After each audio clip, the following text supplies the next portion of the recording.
Hello, hello! Welcome back to some Phoenix Wright Ace Attorney. Today we're playing Phoenix Wright Ace Attorney. We're going to be doing the post-game for the first game, because last stream I beat the first game. I mean, I beat it, yeah. Von Karma was certainly a trial. And now, we're going to continue on.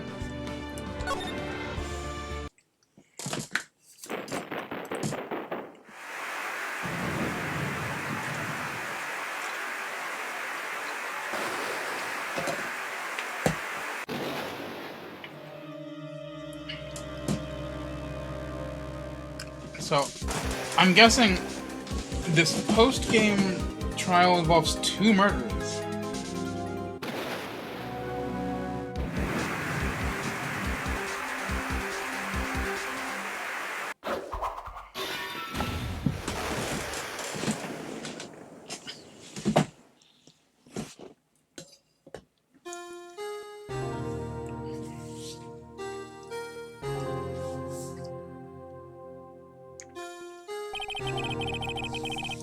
It's been 2 months since Maya left the office. 2 months without a single trial. That's unfortunate. You think people would actually give him a little more thought after the streak of wins he's had? Oh, never mind. He's had offers, he just didn't take them.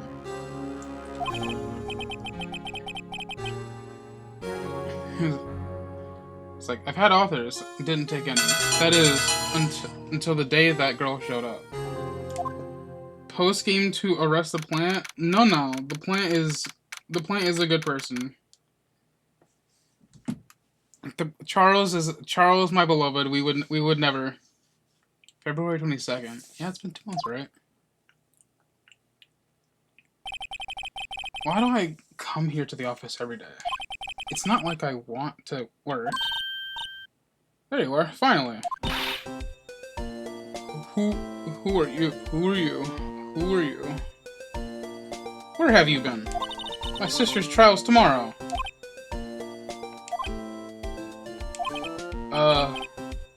Who are you? It doesn't matter who I am. It only matters who you are. The famous, the famous defense attorney, Mia Fey. I don't know how to tell you this, but, she's been dead for, like, months, bro.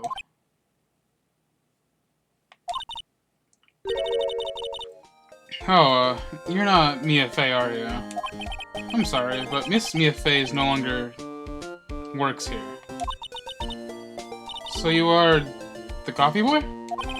I'm Phoenix Wright, a defense attorney. Right. Wait, you're the Phoenix Wright? The Phoenix Wright from the Edgeworth murder case? Yes, that's correct. It wasn't Edgeworth who was murdered, though. That's a relief, then. You're better than nobody. Wow, alright. Okay. I'm sorry, I'm afraid I'm not taking cases right now. But you are Phoenix Wright, right? The undefeated defense attorney? That's what I'm saying! 100% win rate, that's me! Look, I'm not accepting any new cases. I'm sorry, but you'll have to try elsewhere. Please, I'm out of time. But, please, you have to help. It's my sister. Oh. Maya? Could it be? I mean, she has a very similar design. Okay. I'll hear you out. Really? Thank you so much. My name's Emma Sky. I'm a scientific investigator. Scientific investigator? Emma, was it? So you're a scientific investigator? Yes, that's right. Is something wrong? No, it's just you seem kind of jumpy. Or maybe just young? Young? I'll be 16. Oh my god, what? How are you a scientific investigator? You're 16. Oh, I see. What? Only 16? I'm set to be formally assigned into forensics in 3 more years. My work is becoming quite well known. At my age, no less. So what exactly is your current position, then? Well, legally speaking, I guess you can call me a 11th grader. Yeah, get out of my office. Get out of my office. But I'm ready to do my job. At my age, no less. Great, another future professional in training. So what's this about a case? You said the trial's tomorrow? My sister didn't do it. She wouldn't stab someone with a knife. She wouldn't. So it's a murder case. Yo, Phoenix, you gotta get out of these murder cases. I think it's only been murder. I don't care if there's a witness who saw her do it. She didn't do it. I know she didn't do it. It's a scientific fact. And there's a witness. Just talk to her. You have to talk to her. Alright. Suppose I will. I promised her I'd bring Mia Fey, but that's interesting. How would you know Mia? So, you want to be a scientific investigator when you grow up, then? Excuse me? I'm not a child, I'll have you know.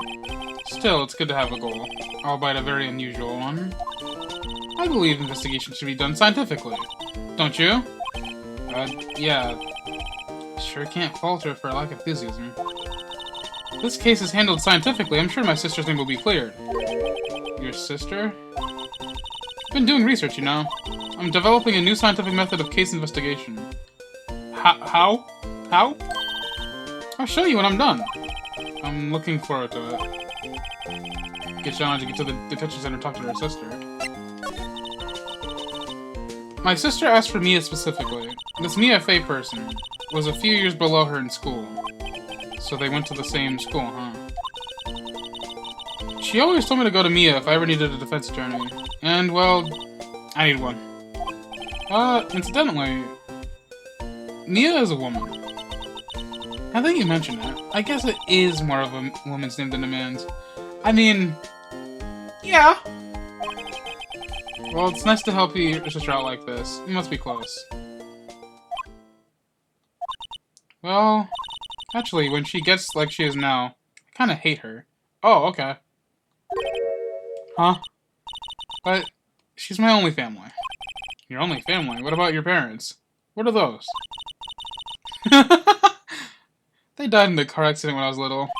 Oh, I'm sorry. Yeah. Look, it's Charles. Wait, they changed his name. They changed his name. Mia's plant, Charley.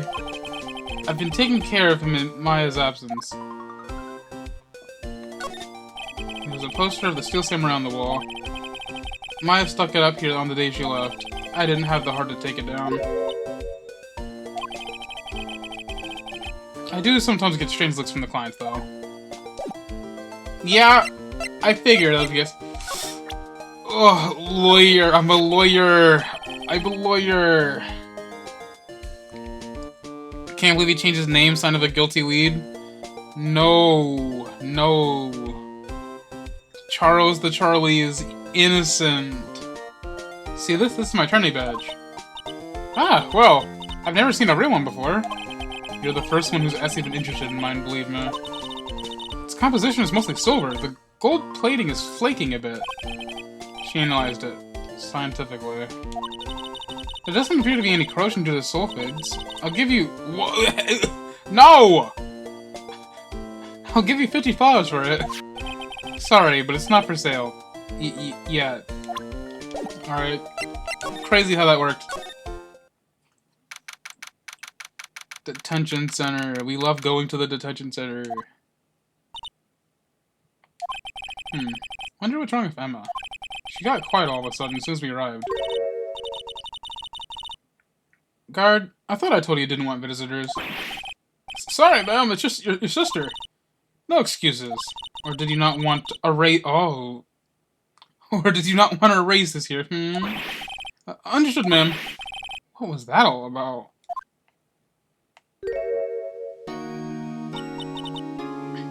Hi, Lana. Funny. I seem to remember specifically telling you not to come here. Perhaps my memory is failing? Look, I didn't want to come here either, okay? But your trial's tomorrow and you still don't have a defense attorney. I'll be the one in court tomorrow. This has nothing to do with you, Emma. Isn't that right, Mr. Wright? Oh! She said the thing. Hey, how do you know me? Mia mentioned you. I've heard quite a bit. I'm sorry? What exactly is it that you do? My name is Lana Sky. I'm chief prosecutor for this district. Oh! You're a prosecutor?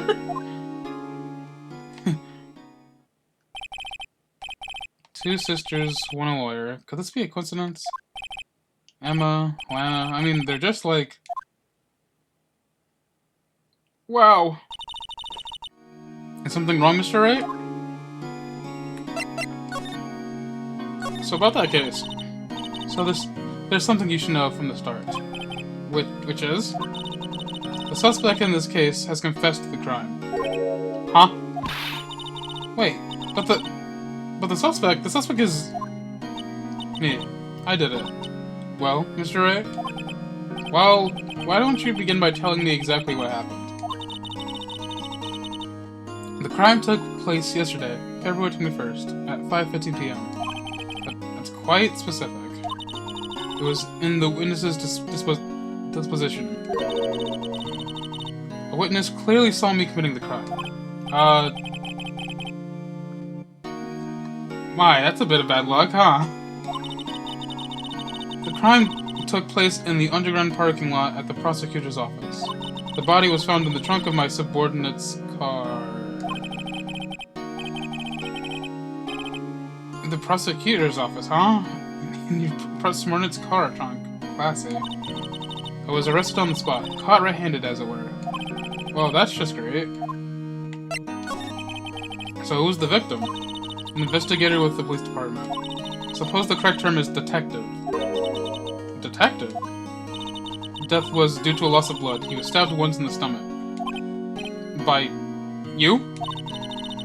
Death wasn't immediate, but the wound was fatal. I see. Allow me to repeat myself, Mr. Wright. The victim was a detective. You know what that means, don't you? Uh-oh. What? Mr. Wright? What does it mean? Well, it means... the police department would consider it a matter of pride to find me guilty. They'll use any means at their disposal to do so. This case gets worse with everything I learn. Yo, I get this is a post-game trial, but what are they trying to do to me? So you're the chief prosecutor? That is correct. I'm responsible for overseeing every trial handled by the prosecutors in this district. I make sure the prosecutors have what they need to do the job and manage every aspect. Those are my responsibilities in a nutshell. That's an awfully large nutshell. Still, I'm a little surprised. I would think you would recognize the district's chief prosecutor, Mr. Wright. Huh? In fact, it seems impossible you wouldn't. Lana? What happened to your hand? Oh, this? I cut myself by accident, and I stabbed him, that is. So you did do it. So you did it. I'm not very good at being a criminal, I suppose. How am I supposed to defend this? How am I supposed to defend this? I'm the chief of the subject. Wait, she wasn't in the class ahead of Mia, wasn't she? You were in school with Mia, correct? A few years above her? Emma told you that too, did she? Well, not. I did drag him all the way here from his office. Although it seems he has very little in common with Mia. Hey! It was in law school. I was in my 3rd year, and she was auditing the class. She was different than the other students. Different? She was strong. She'd do anything to become a defense attorney. Anything. That was probably why she was attracted to me. What do you mean by that? Excuse me? What do you mean by that? Intellectually attracted. Lana was the top of the class in school. I was the best there was. Ah. Not in the gay way. It's not June anymore. I'm doing pretty well in school too, by the way. It sounds a bit different from when Emma says it. Well, Mr. Ray? Excuse me? As you can plainly see, I'm admitting my guilt. I think it's safe to say there's no way you can take this case. None. But Lana! Why? Why are you doing this to me? You'd never think of anyone but yourself. Oh. I know you didn't do it, Lana, I know. So, how can you say you did? If I lose you, I'll be all alone. I hate you, Lana. Oh. Mr. Wright? Yes? I believe our discussion here is ended. The rest, I leave it to you. What? You mean you're requesting my services as your defense? Don't lose any sleep over it. Your compliance is confessed after all. The case is over. Right. I'll do what I can to get to the bottom of this. Lana's confessed the crime, yes, but something doesn't fit. It's that look in Emma's eyes. There's something else going on here. I'm going to find out what. Yeah, good luck with that. I'm sorry, Mr. Wright. Huh? About what? My sister, she's not always like that, you know. I just never expected to be defending another prosecutor again. She's changed a lot. She used to be so gentle, always smiling. Everybody liked her. I see. Sorry, I'm having trouble imagining that. What happened to her? I don't know for certain myself. I think maybe she... well, maybe not. Sounds like there's something that defines a simple scientific explanation. Let's go check out this underground parking at the prosecutor's office, shall we? Oh, okay. It's time to go somewhere new. Oh boy, what is this?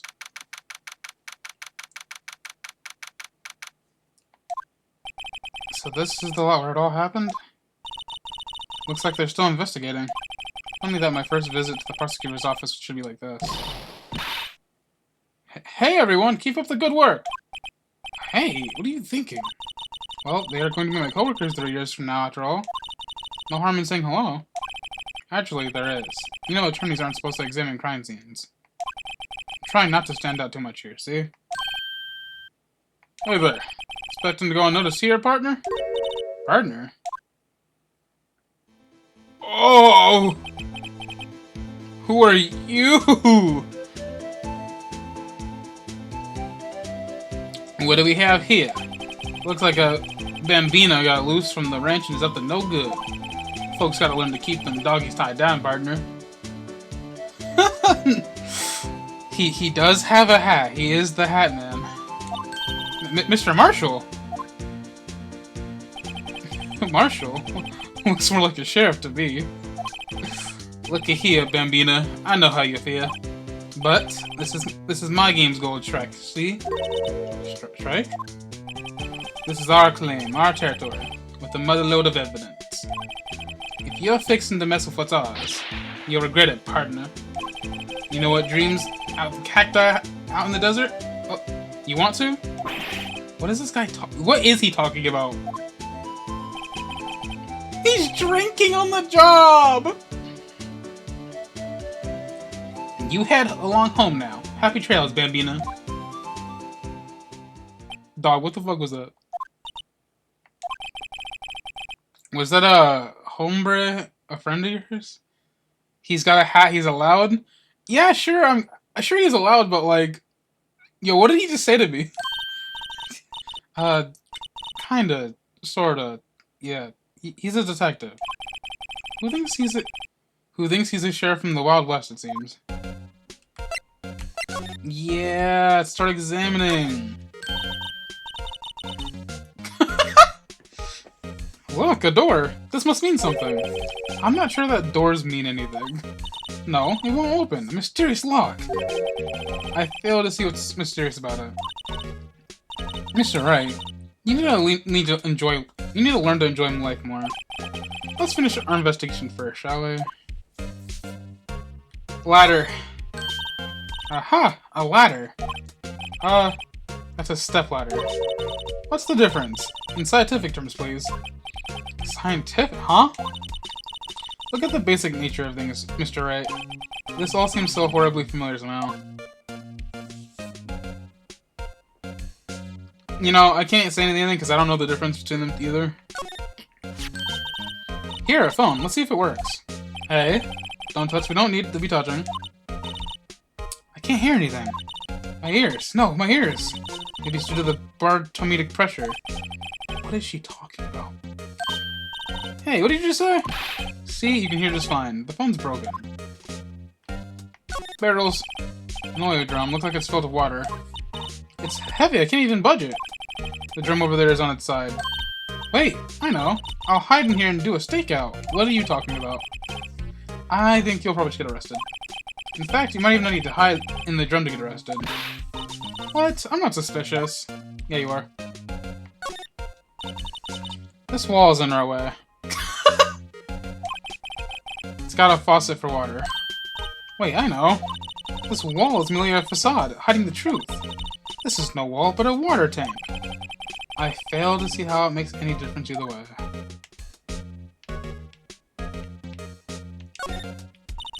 Look, a stylish glass-walled room.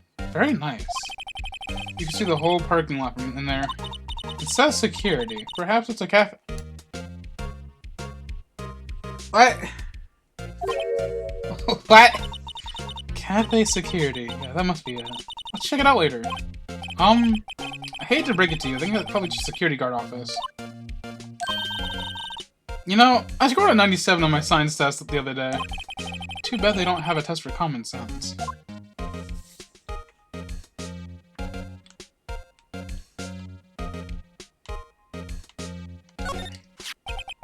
What's this? A wallet? Excuse me, officer. Wait, what are you doing, Mr. Wright? What am I doing? I just found this wallet, so I'm handing it over to the police. I don't believe it.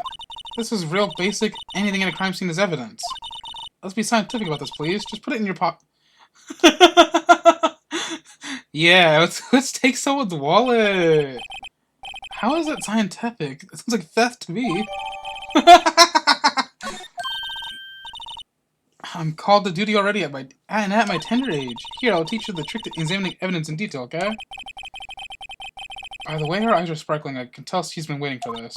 Okay, now. Look at the court record. Sure, why not?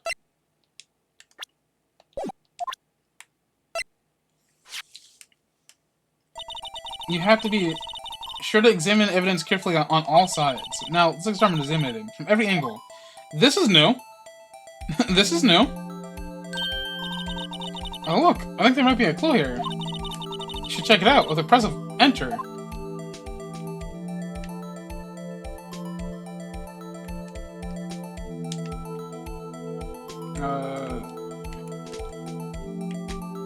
Joke's on you? I don't have an enter button?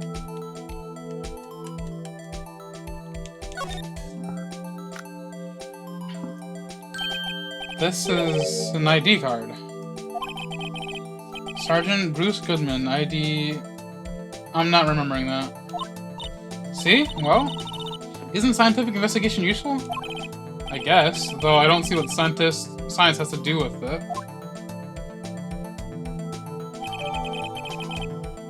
Ah, yeah, we have an ID. I guess I got to be on my toes from now on. Is that gonna be a new thing? Yeah! Ooh. Ooh. Look at my lawyer's badge. Yeah!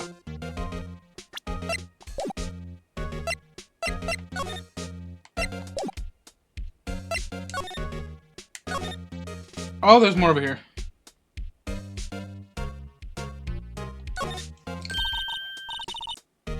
Well, no time for waste. Let's get hunting for clues. I wonder what this is.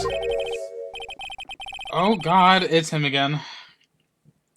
Well, partner, looks like you got no intention of going home quietly. Welcome back, Hatman. The sheriff? Like I said before, this here's our claim. You'd best be moseying along, unless you're fixing to bite the bullet. Ugh, scary. Can you just tell us one thing? Who owns that car? Well, well. The little filly's got a good nose on her. You wanna know who rides that red Mustang with the body on her saddle, eh? Please. No problem, partner. About time for vittles anyways. Get yourself to the saloon up on the 12th floor of the prospector's office. Might just find you a crevice you like. Prospector's office? Where does this guy think he is? And when, for that matter? Note to self, look up Vittles Saloon Cerveza.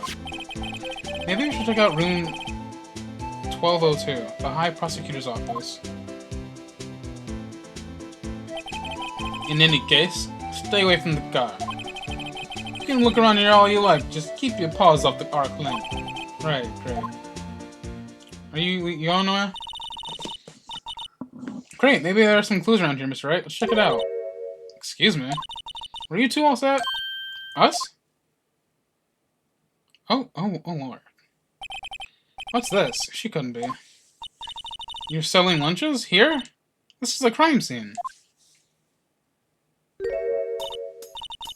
Hello, half and half, was it?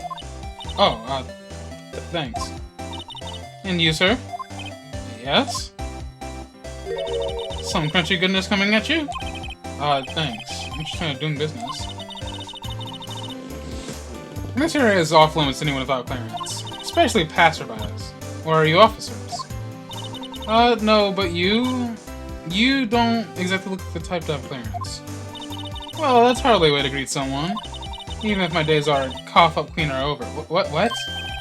Cough-up? What? You know, I'm feeling kind of full. Maybe I'll pass on lunch. I'm quite connected to this case, you see. The images are burned in my eyes, you might say. Yes, all the sordid secrets. Secrets? Dear me, you are a slow one, aren't you? I'm referring to the murder, the stabbing of the exact detective. Whoa! A witness clearly saw me committing the crime. You mean you're the witness my sister was talking about? Please, Cough-Up Queen, tell us what happened. The name is Angel Star. Don't you go forgetting it. Or before you know it, I'll have you whimpering at my heel. Okay. Yeah, right. Yes, yes, ma'am. Yikes, she means it. Did you see my lawyer's badge? A defense attorney must be able to fight. How about you? Do you think you can win? How about tackling Lynchland's Pickle Supreme Pickle Supreme? Wow, it's really crunchy. Box of pickles. I don't know, it's that lunch you asked me. You should check this out. About this card. Lunchland vendors accept only cash, no cards. Especially not a card belonging to someone else. No, this isn't a credit card. It's an ID card. It belongs to the detective. And you're showing it to me, the lunch lady. Why? That's like showing a fine honeyed ham to a detective. Why do I always feel like I'm being mocked? To be fair, you are. Somehow, I know. Yesterday was a day of destiny. I knew something was going to happen. Just like I know that the daily special on Friday every week is salmon. Destiny? Was yesterday special for some reason? You're a defense attorney, right? You should know then. You should know the foul misdeeds of the evil ones who haunt this den of iniquity. Yo, what is she talking about? Evil ones? Prosecutors. They have no qualms at all about blackening the names of innocents. Yeah? And yesterday, they paid homage to the most evil one of all. They gave an award for King of the Prosecutors. What a farce. So she's saying there was some sort of prosecutor's convention yesterday. I was almost compelled to lace their lunches with something fat. Oh my... Hello? That's... okay. Do you have a personal grievance against prosecutors or something? Is there some kind of scientific evidence of this? Evil? Young miss. Mock me at your own risk. You'll soon find out why they call me the Cough-Up Queen. Ew. The most heinous of all the evil ones they awarded yesterday. It was in his car that they found the body. So, the guy who got an award got stabbed. Prove that he devours the evilest lunches of all. Really? Really what? I'm really confused. One thing's clear. This lunch lady has a thing against prosecutors. So what exactly that is you witnessed, Mrs. Starr? It was a fascinating spectacle, to be sure. I know what they talk about when they talk about a woman's wrath. What does that mean? To see Lana Skye wield that knife so... Her knife flashed in anger, bringing him to a sad end. It was truly a sight to see. You mean you saw the very moment of the crime? The sound of his silvery ties to this world being cruelly cut still rings in my ears. And the rhythmic beats of Lana Skye's knife. Wait a second, you know Lana Skye? Of course. It's quite a feat, becoming a chief prosecutor. How many lunchboxes of sin did she pack to make that journey, I wonder? What is it with the fucking lunchboxes? She always travels light. Now, why would this pretty lunch lady know the chief prosecutor's name? Can we ask a bit about yourself, Mr. Starr? I come here every day to sell lunches. I import only the fresh and the best from the Far East. For some reason, the box lunches are a hit there. Here, why not make the lunches here rather than import them? Did you say something? No. Only true connoisseurs can understand. The kind you can only tell someone who's tried the general trilobite lunch set. Never mind, you won. I don't even want to appreciate part of a trilobite's flavor. Anyway, I come here every day to sell lunches. My boyfriend works in the security room here at the prosecutor's office. Your boyfriend? See the security room over there? The glass-walled booth? I sell my lunches, and since I'm here anyways, I drop in to see him. Since you're here anyways, I guess selling lunches is more important than romance. So to scientifically analyze the data available so far, you, Miss Starr, are a lunch vendor with an ulterior motive for coming here. Useful analysis. Not. Did you have a bad experience with the prosecutor, Mrs. Starr? I sense some hostility. Hostility? Perhaps. Prosecutors are all alike, and the bigger they get, the worse they smell. Kind of like a 10-day-old clams in the chowder. What? I wonder if Miss Starr was involved in some sort of legal trouble in the past? That'd be a sure cause of food poisoning. Scientifically speaking, of course. I mean, now that you're talking cough-out queen. I thought she was just a lunch vendor, but no, I'm not so sure.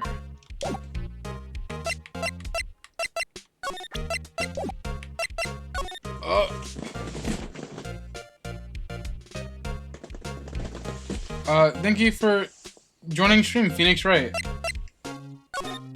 I hope you're enjoying the stream so far.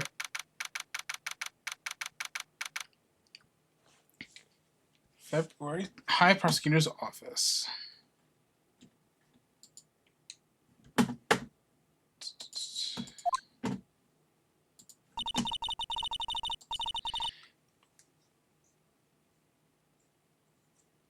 Ah, shit. I guess I gotta stretch.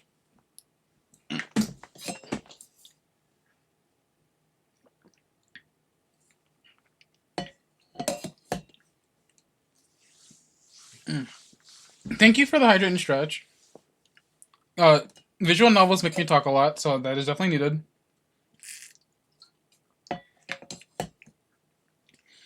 This is a con room that just screams, I can do the job. Quite a change from your office, really. Thanks. Oh, look, there's a trophy or something here. A trophy? What, that shield? It takes real nerve to display stuff like this. Whoever's office this is, they must be a real stuck-up jerk. Phoenix Wright, you never tire of prying into other people's businesses, do you? That voice. Hi, Edgeworth. Hi. Long time no see, Edgeworth. Huh? Ah! Mr. Edgeworth. You know him from somewhere?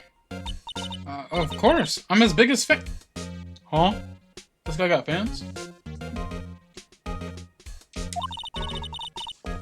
My sister introduced us once, and... Right, her sister's the chief prosecutor after all. Well, what brings you here? I'll warn you, I've been known to be a real stuck-up jerk. No, did I? No! It's just right here and he's got more aura than me? No. Phoenix Wright is always right. Edgeworth is edgy. That's his nickname. Hey, don't blame me. We're just here to investigate a murder case. Murder? A body was found in this nasty bright red sports car in the parking lot. Phoenix is always right here? You're so right. You're so right. That would be my car. What of it? What? Your car? I'll say one thing. She certainly can scream. Hi, Edgeworth. So the body was found in your car? Go ahead, say it right. You think I did it, don't you? After you went through all that trouble to help me last year, no less. No, we don't think you did it. I mean, it was my sister who stabbed him. Oh, okay. Wait, no, she didn't do that. I mean...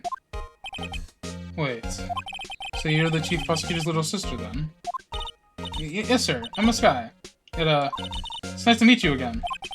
Now that didn't sound forced at all. No, I remember. You've really grown. I'll admit, it was a surprise for me, too. To think that my own car would become the scene of a murder. More surprising still, I'm being forced to prove my superior's guilt. I can understand— Wait a minute. I had to fight you in court again. Lana Sky is the chief prosecutor, the top prosecutor in the district. She can't prosecute herself, so I'll be the prosecutor at the trial tomorrow. You? Mr. Edgeworth? To be honest, it's a bit of a miracle I'm still here at all. What do you mean? Rumors. You've heard the rumors about me, haven't you? How's Edgeworth? It's hard to remember a time where there wasn't rumors about the guy. Forging evidence, arranging false testimony, illegal searches, you name it. Thanks to you, my innocence was established in the trial at the end of last year. However, there are still some who say I'm the one responsible for the current incident. What? It's crazy. Ugh. Some people need very little excuse to think ill of others. True. It's a fact of life. Impossible to stop. But some of them even go so far as to present me with toys like this. I think it's funny. Toys? That bronze shield? There's gotta be a story behind that one. Chief Prosecutor Sky? Yes. We worked together on a case 2 years ago. It was my first big case. That's right, I remember. 2 years ago. I wasn't even a lawyer yet. Since then, I've always felt that she was looking out for me. It appears I was mistaken. Mistaken? Why? I mean, I know she's not the warmest person. But I'm sure she felt some responsibility for you. Then, why? Why did she stab someone in the trunk of my car? Not only that, she stabbed me with my... Dog, Edgeworth cannot catch a break! What? Mr. Edgeworth, your knife was the murder weapon. To be specific, it was the knife I keep in the toolbox in the trunk of my car. Yeah. Edgeworth? What? Are you sure you didn't do it? Come on, can't he take a joke? You have a strange sense of humor, Mr. Wright. Have you seen my lawyer's badge? I once dreamed of being a defense attorney a long time ago. What? You wanted to be a defense attorney, Mr. Edgeworth? Yet my path is laid clearly before me. I have no time to reflect on what might have been. Say, Edgeworth, I was wondering about this. Mr. Wright! Huh? What? Are you sure you should be showing that to Mr. Edgeworth? Oh. He'll take it for sure, won't he? I wish she could be on the same side as Mr. Edgeworth. But then my sister would be found guilty. If she sighs any deeper, then I'm gonna start getting depressed.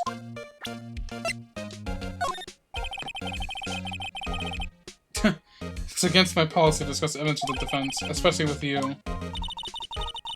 He doesn't like you very much, does he, Mr. Wright?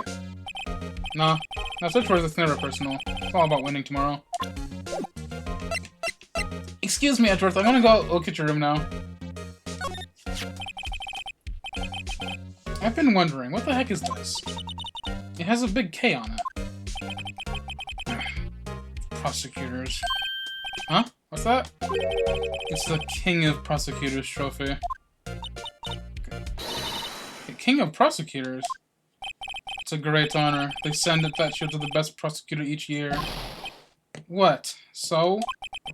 So that K, that's... K stands for King? Yeah, you got a problem with it? I didn't design the thing. King of Prosecutors. Kind of like Employee of the Month, only better.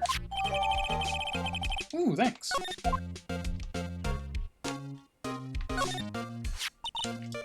So that's the King of the Prosecutor shield, huh? Well done, Edgeworth. You must be proud to be King of Prosecutors. Congratulations! King of Prosecutors! Please, stop saying that. That still doesn't explain one thing. Why is the tip of the shield broken off?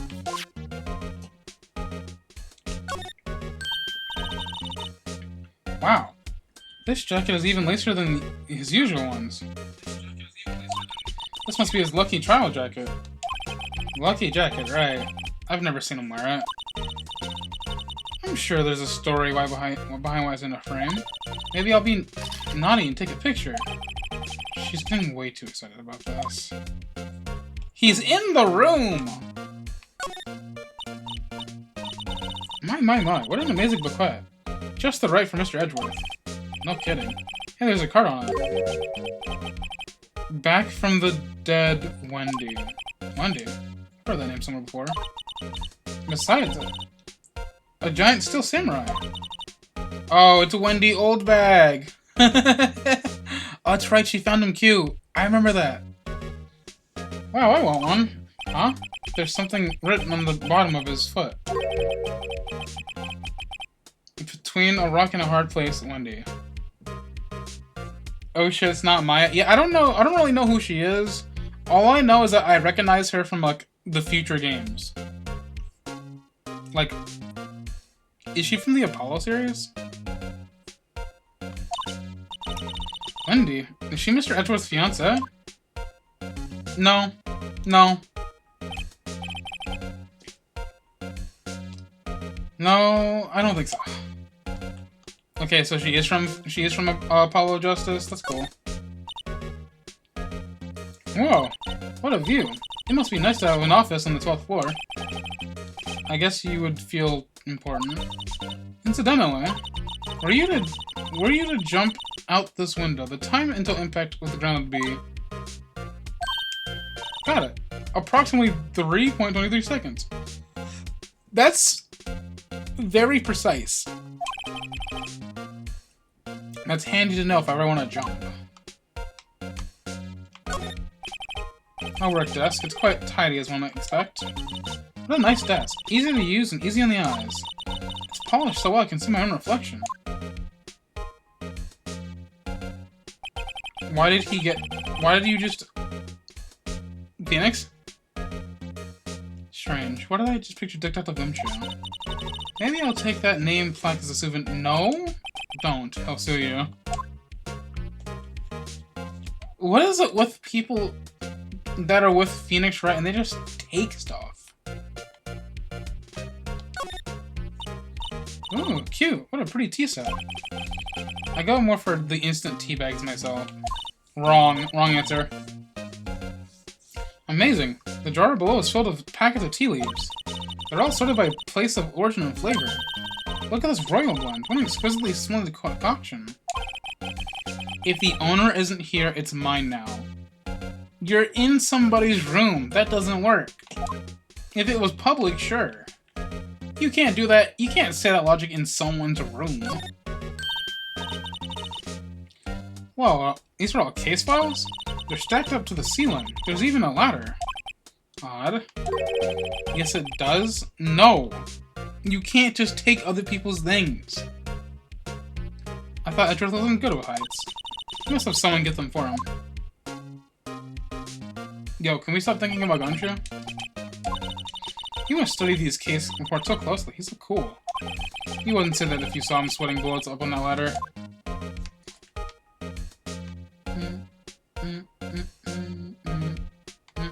Couch. Mr. Edgeworth, that's such a comfy sofa.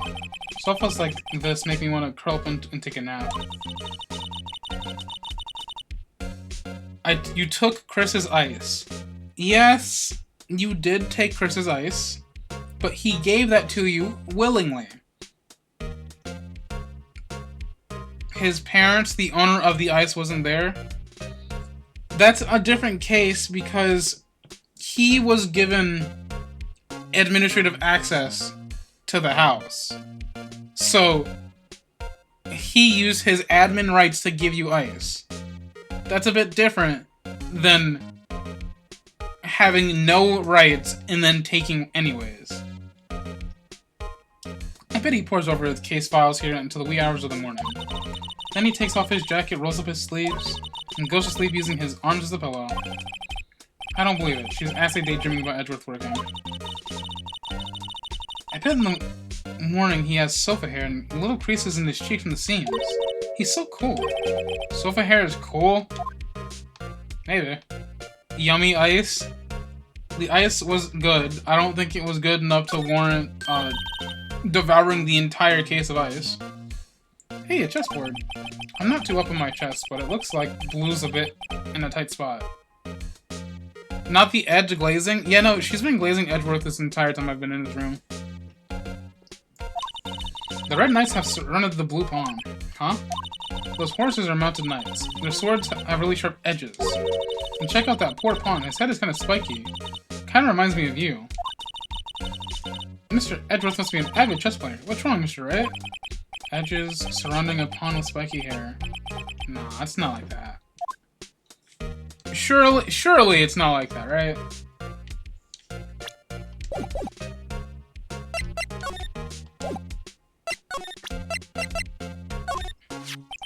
So basically this says you were the best of the best last year, huh? You can take that foolish grin elsewhere, right? I lost a day of work to receive that travesty. Huh? Why is that? I had to go to the police department to receive that broken shield. The police department? Yes, right next to the police station downtown. You've been there, haven't you? Where Detective Gumshoe works? Yeah? I was wondering something about your shield. Why is it broken? What else? What does it matter? I got more important things to worry about. Oh, right. He doesn't seem too concerned about his award, for better or worse. Yesterday was a very busy day at the prosecutor's office. Maybe we should ask him more about yesterday? Oh yeah, more dialogue. Can you tell me about yesterday, the day of the murder?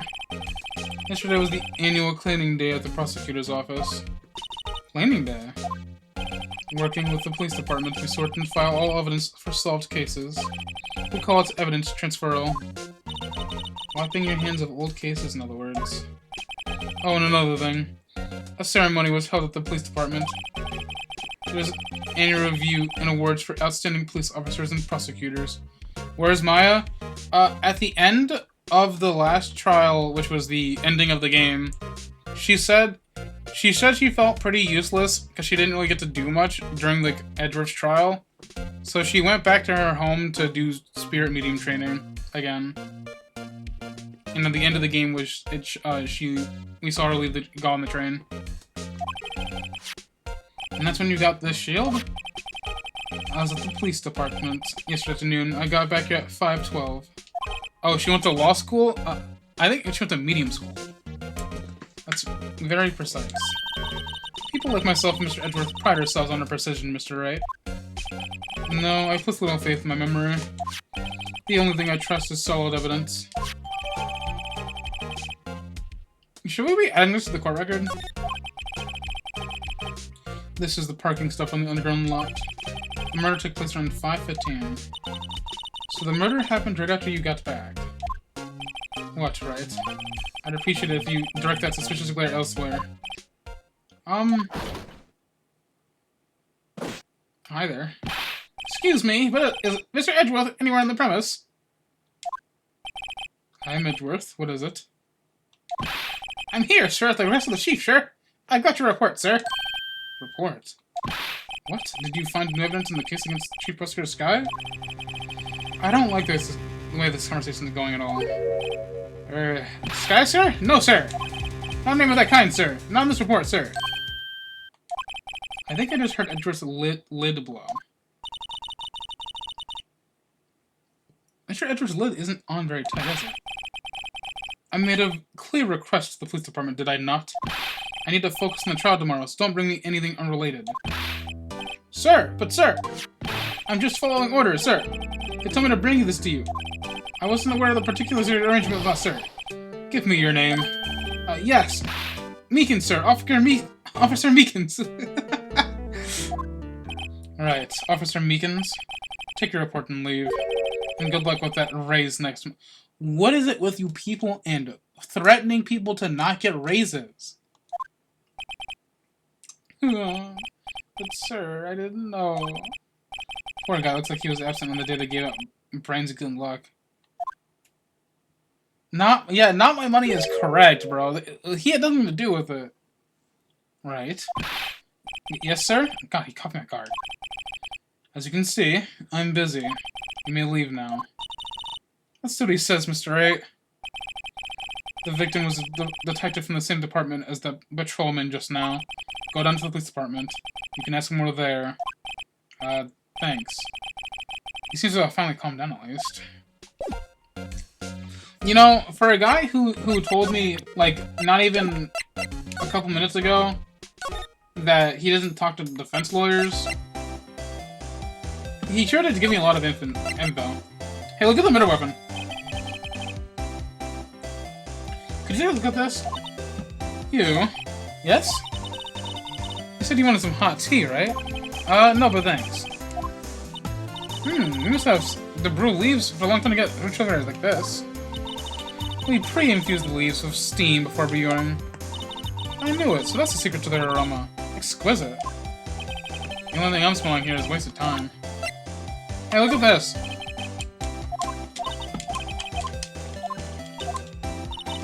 Me when I show people everything.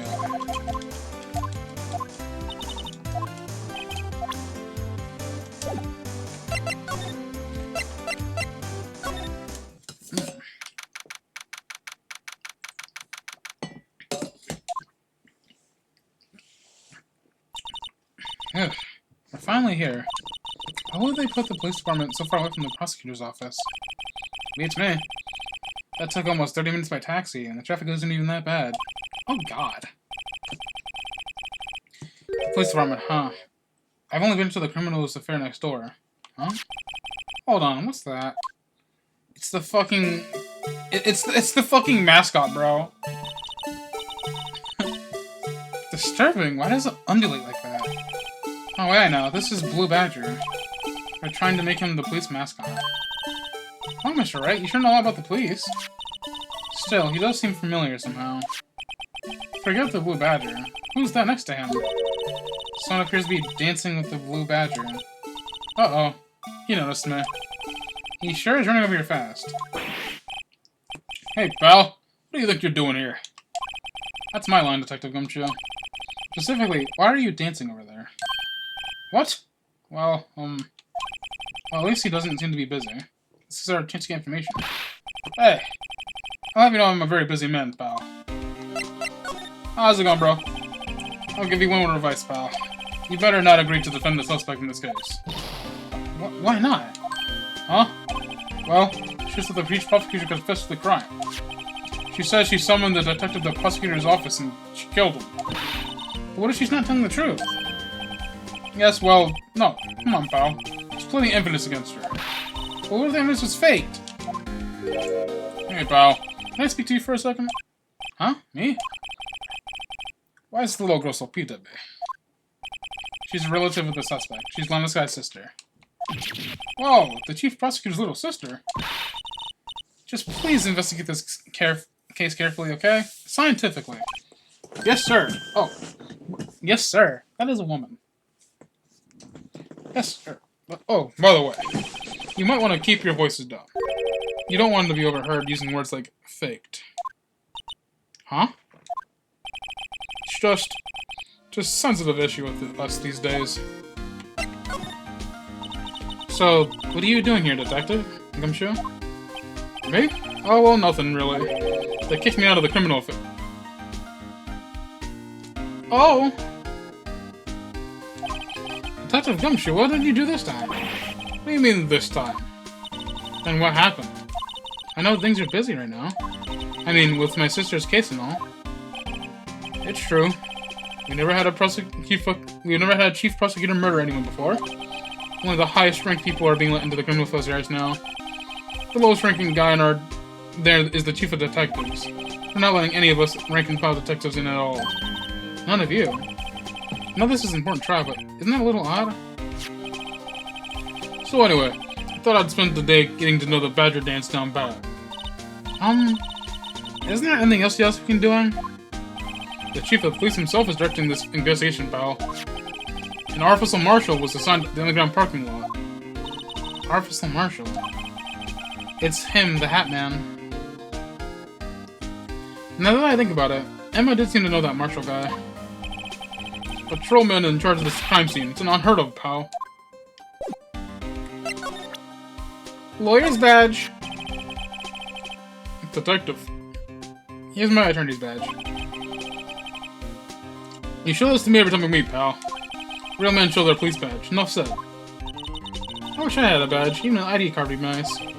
Wait. Speaking of ID cards, I found that detective's card, didn't I? Oh, hey!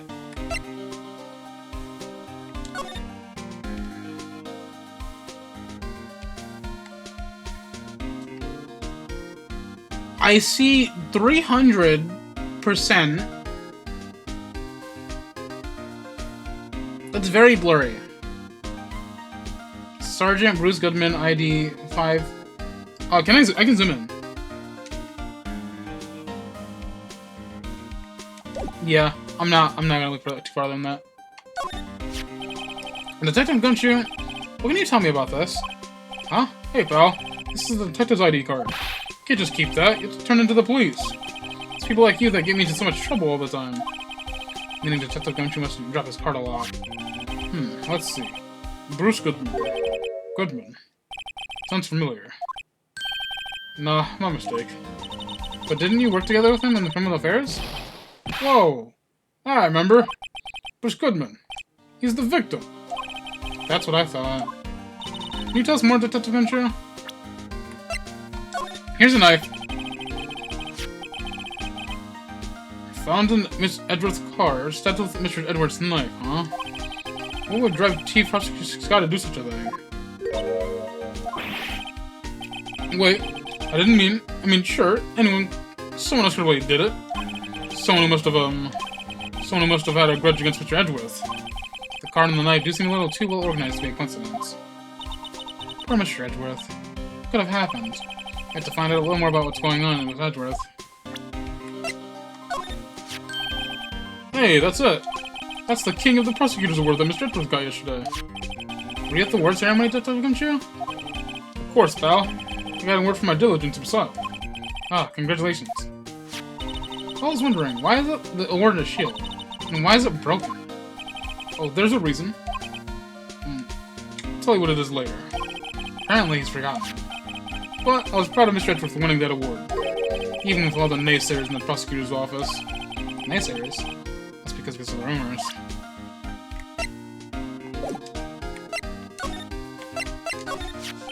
So, this ID card belongs to the victim.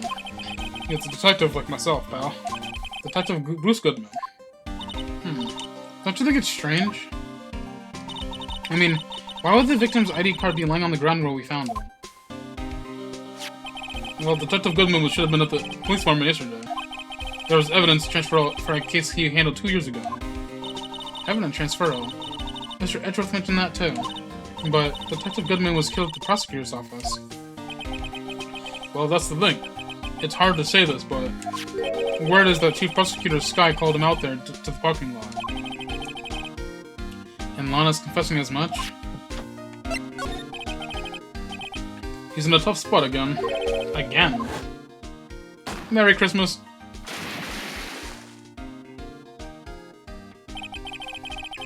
Well, it all started with that murder of the defense attorney Hammond. But Mr. Edgeworth was found innocent. Listen, Val. There have always been rumors of Mr. Edgeworth. Forging evidence, making deals with witnesses. Nothing outright, but there are always whispered rumors. Ever since he was accused of the murder, no one's whispering, they're practically shouting. But there's no evidence against him. Well, Mr. Edgeworth always has been easily strong ties to the department higher-ups. It's only natural that people would be suspicious. I had no idea it was under the gun. Anyway, this latest case has started a new rumor. People say the only reason he took this case is because he's aiming for the chief prosecutor position himself. What? I know the truth, pal. Nobody wants to be the one who has to prosecute the chief prosecutor. Mr. Edgeworth is biting the bullet in this one. He's doing it for all of us. Cool. Let's go talk to Edgeworth again.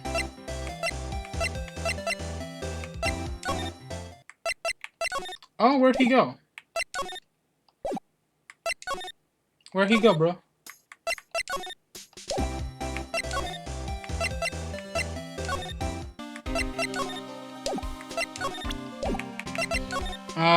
I guess my next job is to go to talk to her again. Or not.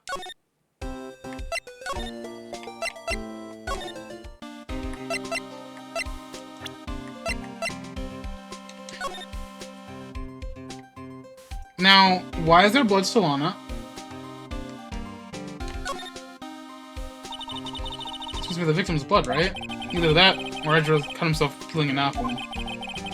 What's Edgeworth doing with a knife like this anyways? Hey, maybe someone just weekend roughing it in the wild. Edgeworth? In the wild? I think my fruit-peeling plays more like it. Are you kidding? I've always pictured him as an outdoorsman. No, there's a scary thought.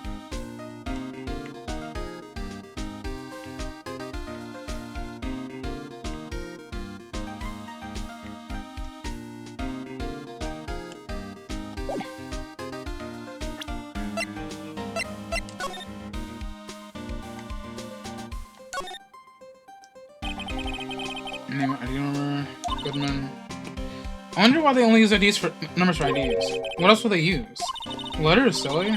The reason we have a written language in the first place. True. Search from Bruce Goodman ID. Okay. See? Wouldn't that be better? Yabba dab. It does have a certain ring to it. You live? Hello, Oobleck. How is Oobleck? Doesn't take much to amuse her. Let me read the back of it, damn you.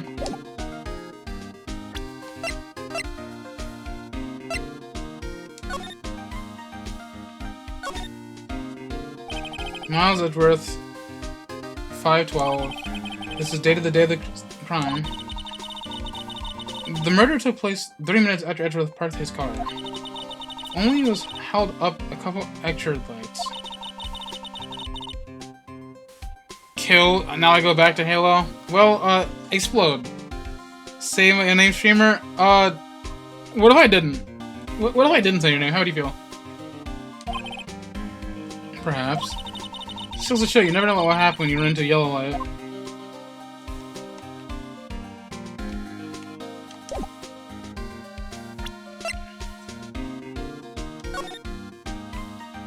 You resubbed to say your name? Did it not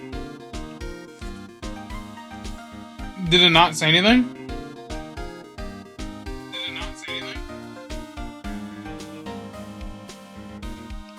Well, thank you for resubscribing. I don't know why it didn't play a message. It should have.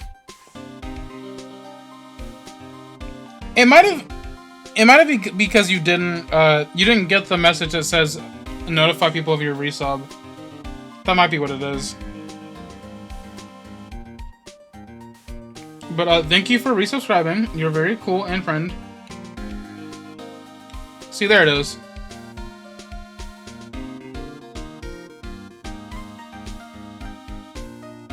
Thank you for the 2-month sub, my friend. Hey, check it out. There's a metal plate here. Looks like the names of all the previous recipients are engraved on it. Wow. One guy's listed a bunch of times. Von Karma. Guess he must be a foreigner? Yeah. That's probably it. Well, wherever he's from, he must be an amazing prosecutor. I'd like to meet this Mr. Von Karma sometime. And she says it. His name does have a kind of a ring to it. Von Karma deserves to stay in hell for all the crimes he's committed.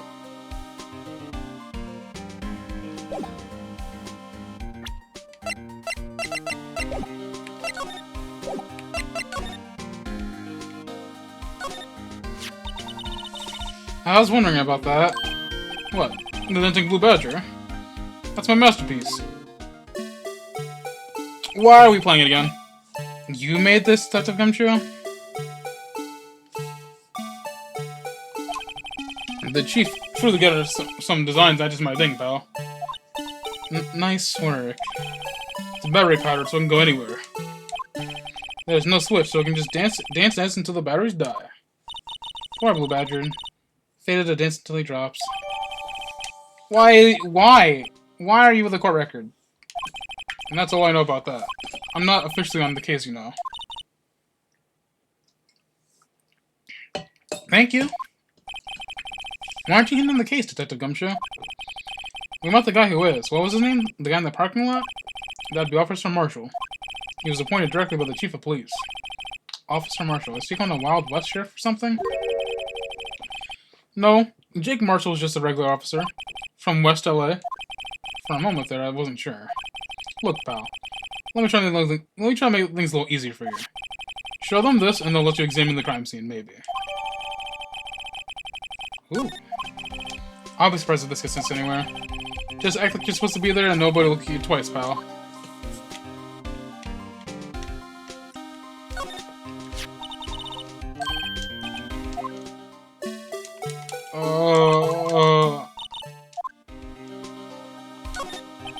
Tattoos in there look pretty busy.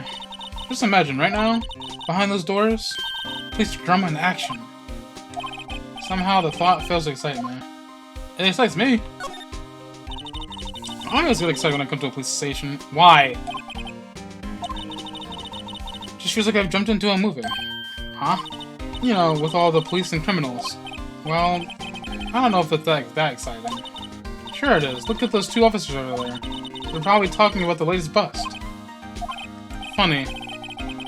I thought they were talking about the weather. Look, that patrolman is saluting the other guy. Must be a detective. And then I said, hey, you do that, you'll super get cooled, buddy. That's hilarious, sir. I laughed so hard I cried. I guess he wasn't saluting, he was wiping tears from his eyes. They make a good pair. It's right. Do you know why patrol cars are painted black and white? No? Why? Well, I think they're designed after a panda. That is not the reason why. A panda? Not that I have scientific proof. It's just a theory. Do you mind me asking how you came with that theory? It was when I was on a school trip. I saw a patrol car and it came to me. We had just been at the zoo, you see. What about zebras? Or do they not have those at your zoo? The banner here is announcing the crime-fighting campaign. Nice slogan. I wonder if they'll be selling fingerprint sets. I don't think it's that kind of campaign. What family wouldn't want a set at home? It's good for finding out who's stuck into the cookie jar. I think most families can figure that out without the extra help.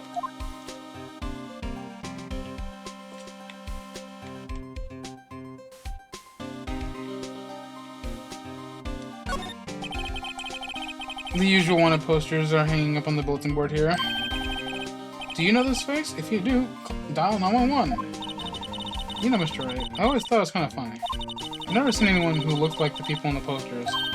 They hardly even look human. She has a point.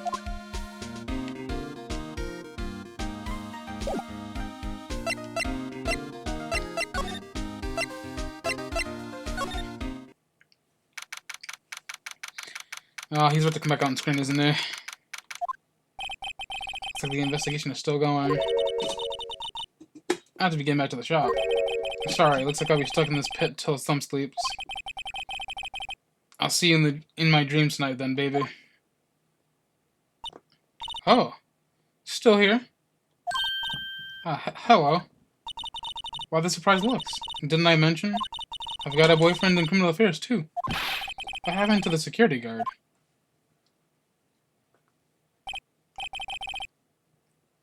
Hey. What's wrong, Bambina? You're looking like a doggy that's lost his herd. Jake Marshall. Strange, you gotta be put in charge of a crime scene.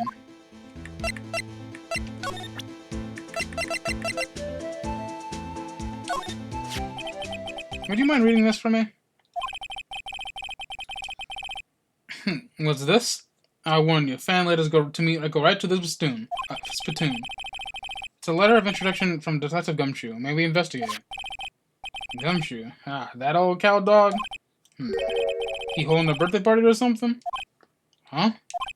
Look, where it should say letter of introduction, it says invitation. Ah, I think he just miswrote it. Wait, why am I getting defensive here? No worries. This proves it's from Detective Gumshoe better than a blood test. Guess I better let you in then.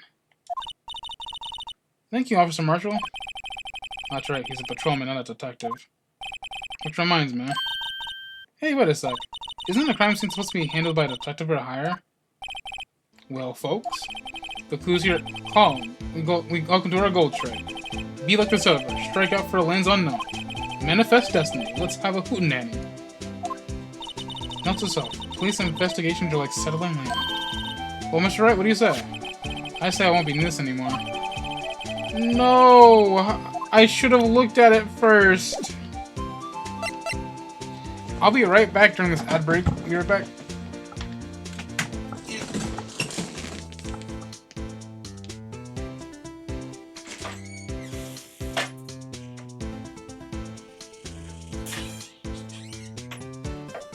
Ugh.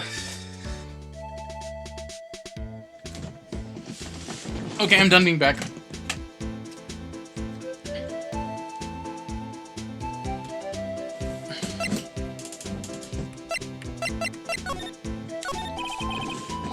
Officer Marshall, can you tell us more about the victim? Good men always die young. Remember that, partner. Can you be a little bit more specific? Bruce Goodman. He was a detective, right? Well. Aren't you a feisty doggy there, now? Detective Goodman was stabbed here at 5:15. Smiling Madonna told me the tale. I think he means the witness, Miss Angel's daughter. One stab to the chest. A fine piece of work. This here's the autopsy report. Oh, hi, thanks. Is my sister involved with the victim in any way? Funny you should mention it, Bambina. Chief Prosecutor Sky and Detective Goodman had nothing in common at all. Nothing in common? They apparently worked together on a case a few years back, so there's no motive. Goodman wasn't particularly a gifted detective. That's one reason why he didn't do much work during the Chief Prosecutor. But my sister called the victim here on the day of the murder, right? Here to this parking lot? So it seems. Like calling an unarmed man to a shootout at high noon. I don't mean any offense, but... Officer Marshall, you're a patrolman, right? Not a detective. You calling me out? They shoot you for that in Texas. Huh? I was one of them fancy shoe detectives till 2 years ago, to tell you the truth. Oh, really? Now he tells me. But you're a patrolman now, so how can you be in charge of the crime scene? Nothing gets by you, does it, Bambina? So why are you in charge? No reason. We're just short on hands right now. I'm keeping an eye on the meantime. That's odd, though. Detective Gumshoe was saying he had nothing to do. Nothing important, at least. He's nothing but a sad old cow dog. He can't find his tail. Maybe it's because he runs with that Edgeworth, eh? Edgeworth? That cow dog's been kicked out of the cattle run by order of the chief of the police. Just, he don't realize it yet. Detective Gumshoe kicked out of the investigation. It's kinda fucked up. 5:12 p.m. Prosecutor's bright red steed came in at a trot real slowly. A trot? My Madonna tells me the crime occurred 3 minutes later, so it seems the chief prosecutor was lying in wait. Maybe waiting for Prince to ride on his bright red horse. So what you mean is, the killer intended to use Edgeworth's car all along.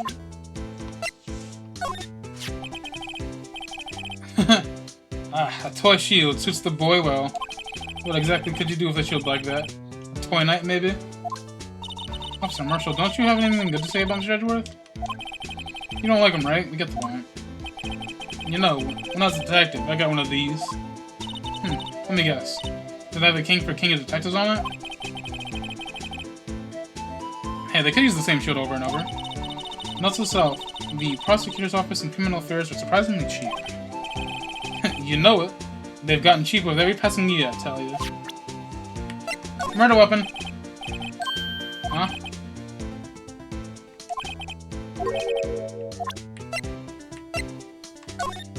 Attorney's badge.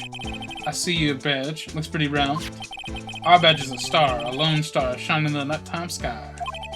A beam of light, illuminating evildoers who come into the dark at night. Note to self, evildoers are weak against starlight. Yeah, that's a Pokemon term too. Yeah, that's a sheriff's badge.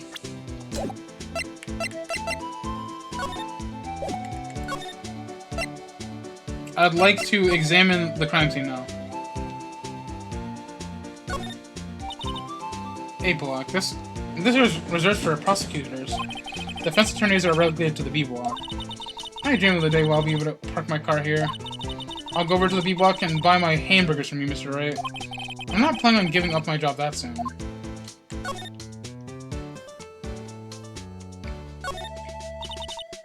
This is where Carly's lot. The arrows on the ground make it look like more like an entrance. What are you talking about? It's clearly an exit. Well, maybe it's both. Kind of a dual purpose.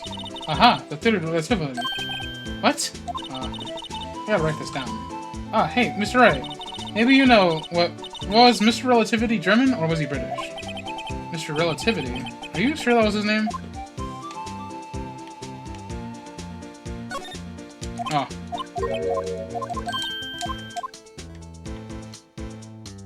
Okay, so these conversations are the same.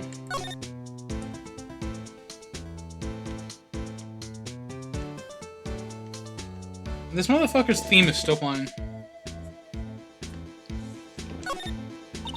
This rope, is it? Yep. Been laid out the outlines of the victim's body. That man died in a freaky position. So wait, the victim must have died when the killer closed the trunk on him. You have got to be the only person I know that would come to that conclusion. This appears to be the car where the body was found. It's like the lock on the trunk is busted.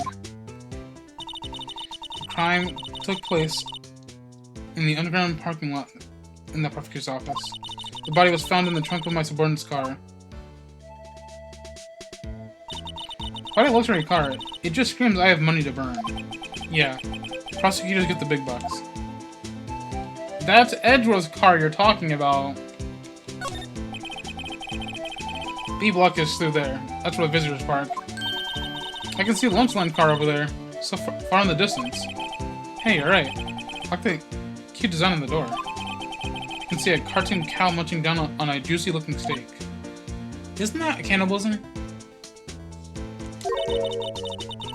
Doesn't that strike you as a little creepy? Just don't think too deeply about it and you'll be fine.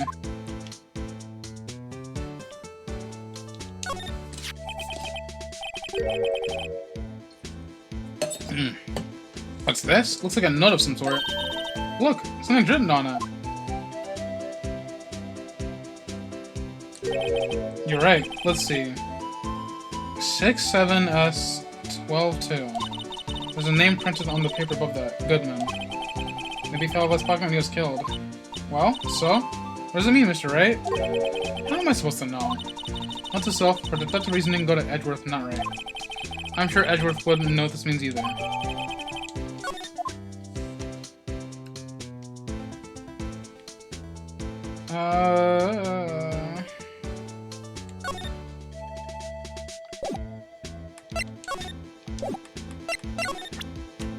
Hey, bro, you know what this means?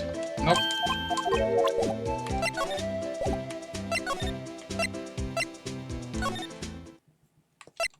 Alright, nothing here. Alright. I guess I have to keep being here.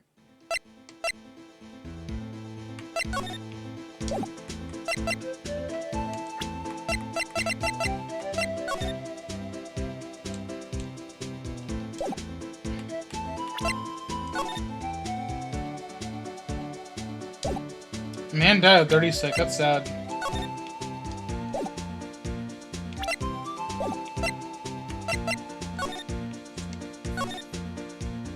Oh, there's something. This looks like a cell phone. Scientific analysis would suggest this belongs to the victim. I can't think of anyone else it could belong to. What's so scientific about that? Should we check it out? Yeah. Alright, let's check it out.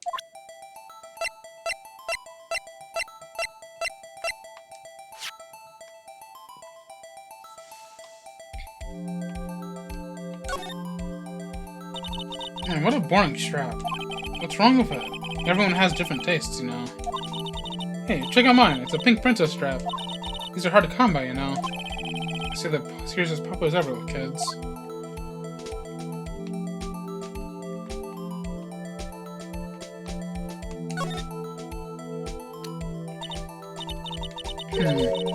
This phone's still on the redial screen. Redial? Mr. Wright? Most phones keep a record of all the calls you've made and received. You just press the blue button to display the last number you called. Convenient, isn't it? Surprised you didn't know about it. Sorry to disappoint you. But even I know things about things like redial. Huh? Oh, I'm sorry. It's just that you never know when people from your generation. Damn! He's being called a boomer! Whatever. Just check this phone out.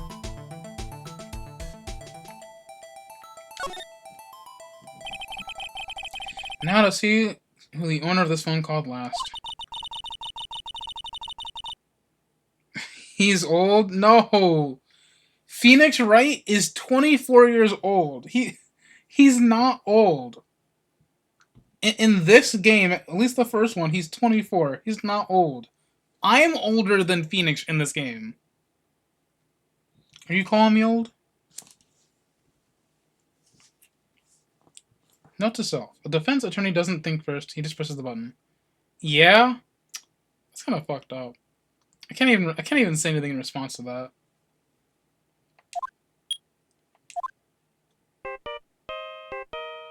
Fuck off with the Steel Samurai.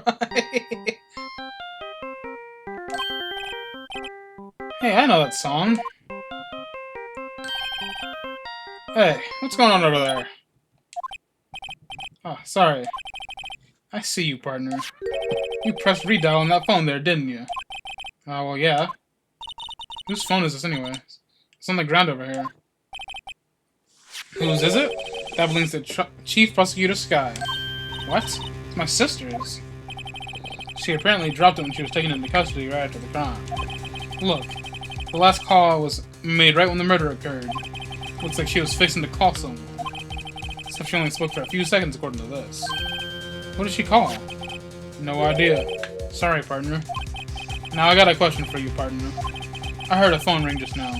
One of them newfangled ringtones. Oh, that? Ah. Sorry, that was my phone. What? Your phone?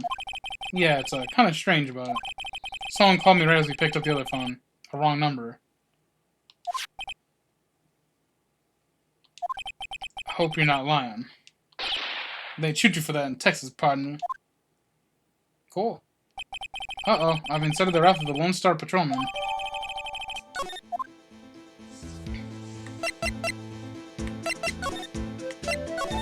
Hey, I have your phone.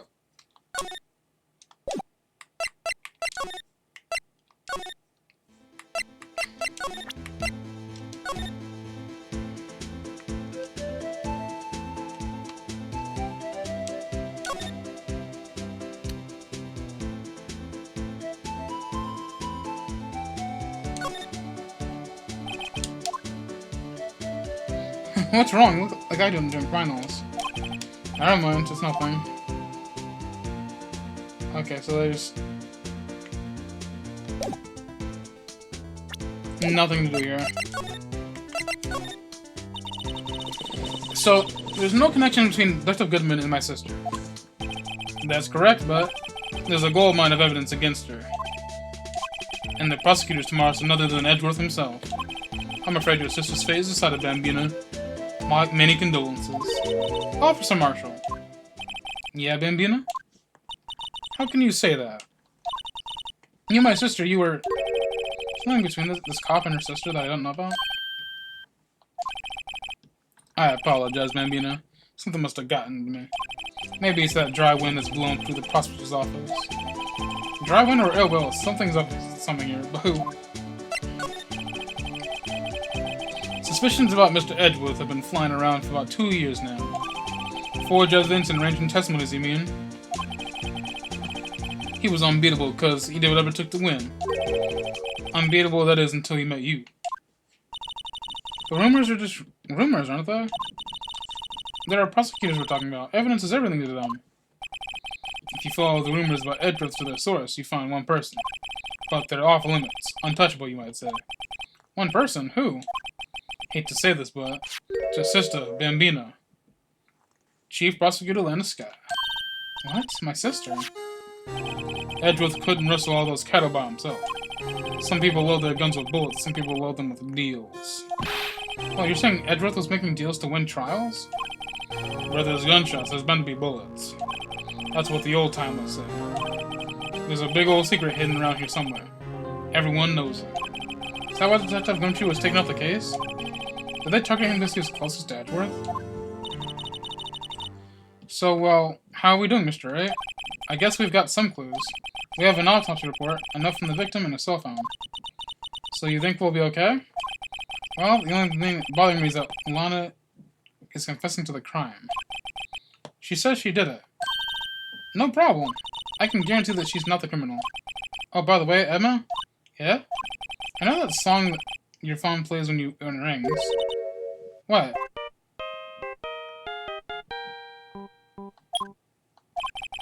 It's the Steel Samurai theme song, isn't it? That popular TV show for kids? The phone that rang earlier wasn't mine. It was yours.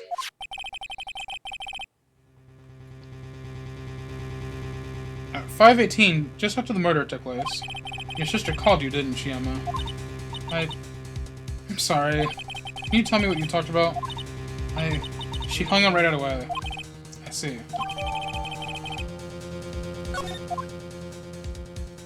The detective was murdered, and the suspect is the top prosecutor in the district. I've got a bad feeling about this. Like, maybe I still don't know everything that went on here. Oh yeah! First checkpoint! Dun, dun, dun.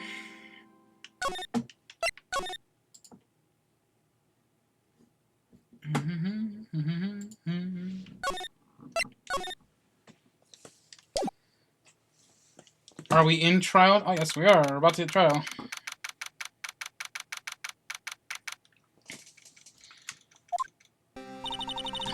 How'd the investigation go today, Mr. Wright? Frankly, there's a lot of gray areas. Or rather, the whole thing is one big gray area. Don't worry about me, no matter what the outcome. I'm ready to accept my fate. I believe in you, sis. Mr. Wright, let me offer you a word of advice. Yes? A defense attorney should never believe their client. Okay. The defendant is tried to the trial because they are suspected of wrongdoing. Never forget that. Miss Sky, you remind me a lot of Mia. But there's one decisive difference between you and her. And that is, you're not a defense attorney. I believe it's almost time for the trial. Good luck, Mr. Wright.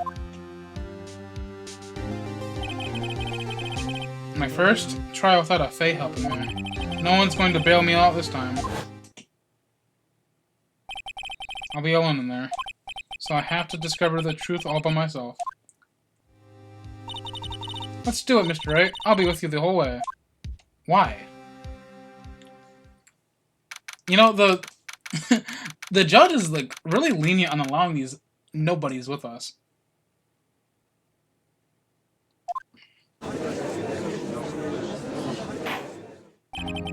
Court is now in session for the trial of Miss Elena Scott.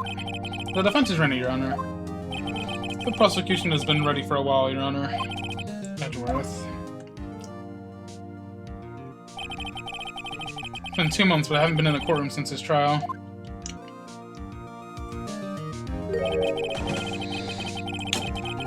I hope that personal feelings will not be of the proceedings today, Mr. Wright. I will choose the path I think is right, regardless of what those around me might say. The judgment is ready to be made here is in our hands, not those of anyone else. Very well. Mr. Edgeworth, your opening statement, please. Chief Prosecutor Selena Skye has committed an unpardonable crime. Not only this, but she was irrational to commit it in the prosecutor's office lot. Wow, he's much more forceful in person. I suddenly feel like confessing to everything. However, she will now pay for her rashness with her life. There was witness to her crime, a professional witness. Well then, call your first witness, Mr. Edgeworth. The prosecution calls its first witness, Miss Angel Starr, to the stand. The cough queen? Hello there. Haven't I seen you from somewhere? You ordered the caviar lunch, right? Oh, caviar! I've never eaten caviar before. The judge is really wolfing it down. And for you, I have a Fiesta Bowl. Thanks. Well, the witness, state her name and profession. Ah, and you, sir. Did you order the fingerprint lunchbox? It is too early for lunch. Your name and profession, please. Well, Your Honor, how does it taste? So this is why everyone worries about caviar. It's so tasty it hurts. I've always thought caviar would taste like pickled tapioca. What the heck does pickled tapioca taste like? Name, profession, now. Me? The name is Angel Starr. Don't go forgetting it. I find myself in running lunchland these days. Is that what you wanted me to say, Mr. Edgeworth? Very well, witness. Please describe the incident to us. The prosecution will wait. I'm not finished eating. Hurry it up! Very well, Mr. Edgeworth. As you know, we usually call the police to provide a description of the crime. Your Honor, as Mr. Edgeworth has said to the court, I am a professional. Huh? What exactly does that mean? So 2 years ago, Miss Angel Starr was a special investigator with the police. She was a first-rate homicide detective. What? Mr. Starr was a detective? Aha! I know who you are. Cough up. Cough up Queen Angel Starr, Your Honor. Long time no see. Very well. You may continue with the description, Miss Starr. Just who is this lady? If I might have the court's attention over here. The parking lot in the prosecutor's office is divided into 2 blocks. A block is for the prosecutor's office personnel. B block is for visitors and clients. A chain divider separates the 2 blocks. I suppose that to keep the visitors from taking up prosecutor's spaces, yes? The crime took place by a car in the back of A block in the car's trunk. The killer stabbed the victim with this knife and went to drive the body out. Unfortunately for her, there was a witness and an arrest was made on the spot. And who was this violent witness? Why, it was me, Your Honor. Interesting. Witness. Did you see the very moment of the crime? Of course, Your Honor. Immediately after that, I have apprehended the chief prosecutor. Seems rather cut and dry, doesn't it? Well, Mr. Wright? I can't agree on principle, Your Honor. It seems some poor losers are unwilling to accept the truth, Your Honor. Shall I proceed to crush what little hope they have remaining? If you can, then give them your worst, Mr. Starr. Wait, are they talking about me? Oh boy! Oh boy! Somehow, I always knew a day like this would come. I was on my way to deliver a lunchbox to my boyfriend, when I sensed something. Perhaps it was my finely honed detective's intuition at work. Though through the wire fence I saw Chief Prosecutor standing next to a garish car. The Chief Prosecutor was holding her knife in her right hand. Then she thrust the pointy tip of the knife to Detective Goodman's chest. Bringing a lunchbox to your boyfriend. How touching. As you can see, there are no room for doubt. The key point of your testimony seems nothing other than the point of the knife which you saw being stabbed into Detective Goodman. So, how does it feel to be so utterly crushed? I'm still thinking about that. It's merely a flesh wound, Mr. Wright. Very well, Mr. Wright. You may cross-examine the witness. You know, for a guy with a perfect win record, they treat him like shit.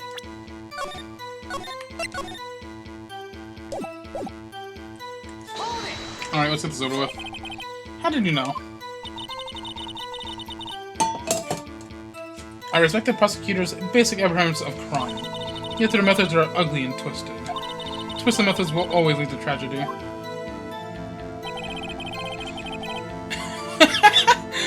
The lunch lady's uninformed opinion is duly noted.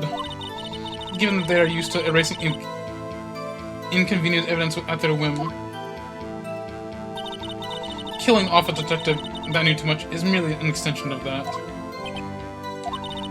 Star, do you have something personal against prosecutors? I felt I had found my dream job when I became an investigator, and if I hadn't been laid off by those prosecutors over there, I'd still be one. Laid off? She was fired. To me, prosecutors are nothing more than worms. That said, I am a pro, as you know. My testimony is unbiased and flawless. Very well, you may continue, Miss Starr. Yeah, tell me about your boyfriend. This boyfriend. He's the detective? Not that boyfriend. The security guard. That boyfriend? You have several? Yeah.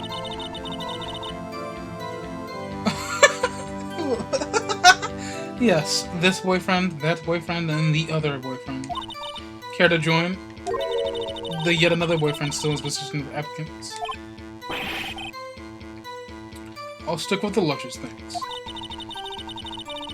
Note to self, the judge had to think before applying. The security guard room is in the lot in A block. It's up on the second level so you can see everything from there. That'd be the room with a security sign. Incidentally, did you bring your lunch boxes by car? Since I'm a visitor now, I parked in B block. So she was in B block when she witnessed the crime.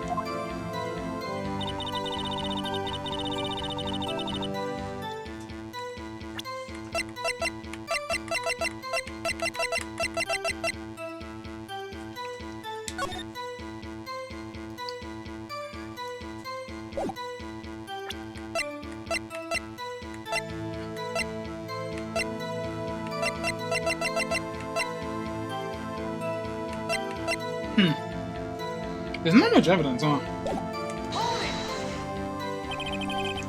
You sensed something, so you said you had a premonition of the murder?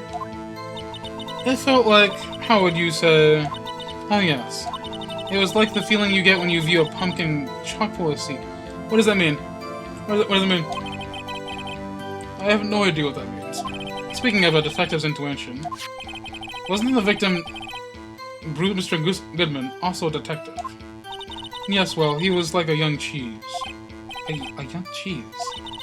A pale white cheese not tangy with experience on the streets. A greenhorn.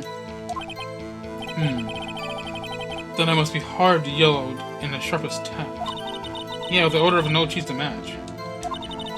In any case, there in the lot, I felt something stirring in the back of my mind.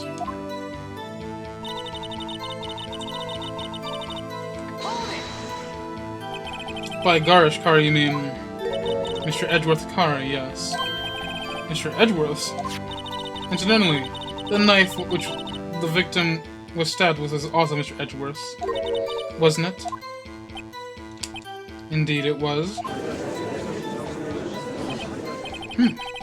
What an odd case this is. From the person you saw, you were sure it was the defendant. I saw her from no further than 30 feet away. I am certain it was her. She's telling the truth. We're doomed. Let's just do what we can. Even if we don't have any proof, we can always nitpick. Witness, in your testimony, you clearly stated the following. Prosecutors are nothing more than worms. Ergo, you are a biased witness. You might want to keep those silly opinions to yourself in the future, rookie. Huh? Rookie? Unless you're willing to risk the consequences of doubting me. I'll fry you like fritter. Crispy on the outside, chewy on the inside. That was inspiring. What do you mean by that? I've never heard of that tagline somewhere else. Can you crack plagiarism? I may be relegated to the lowly post of lunch lady, but my instincts are honed. A photograph? You took this? The moment I witnessed the crime, my reflexes took over and snapped. I took a picture. In fact, one of my lunchboxes is rigged with a camera. I suppose that's more exciting than just hanging around your neck. You did the murder? Well, Mr. I am the trumpet guy, we're taking you to the slammer. Also, somebody else is claiming that they murdered somebody. So, unless there's two murderers, I don't believe you. Witness? Why am I only just now seeing this photograph just now? You think I'd show it to you, a prosecutor? Think again. They're lying? Well, the person lying is the one on trial right now, so... My boyfriend works in the photography division of criminal affairs. Well, this is most certainly the defendant. Uh-oh, that is unmistakably Lana Sky. So what was the defendant doing at the time?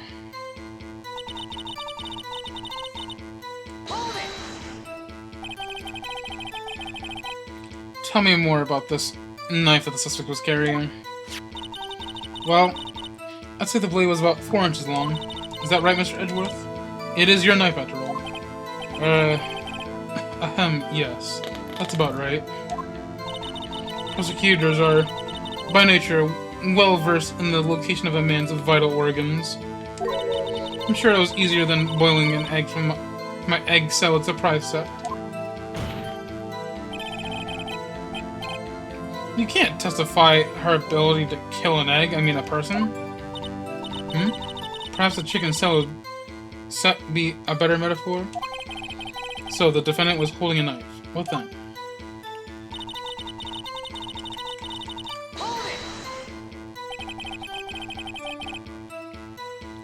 Tell the court why you didn't try to stop this crime. You did see her raise the knife to strike, no? The defense has a point. Unfortunately, by the time I realized what was going on, it was already too late. Too late? Yes, the next moment, the chief prosecutor brought down the murder weapon. I see. It's only a flesh one, Mr. Wright. We can make it. You said that before. Anything else? Scientifically speaking, Mr. Stark's testimony is flawless. Sounds very fail to me. What do we do? Is this it? Is my sister guilty? Let's just keep our heads cool and press the witness a bit, shall we? For some reason, having her panic next to me makes me calmer. Don't smile like that.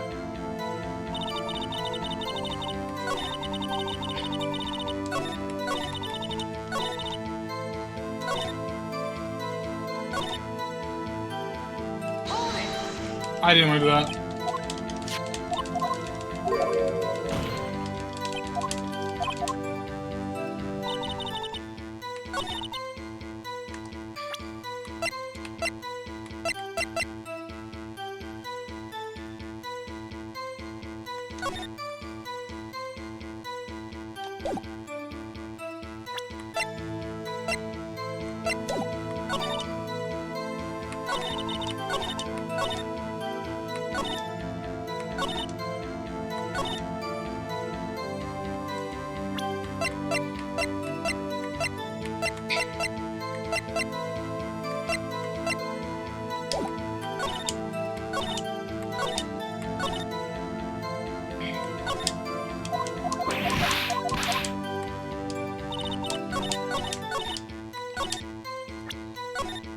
Well, I'm here now, so...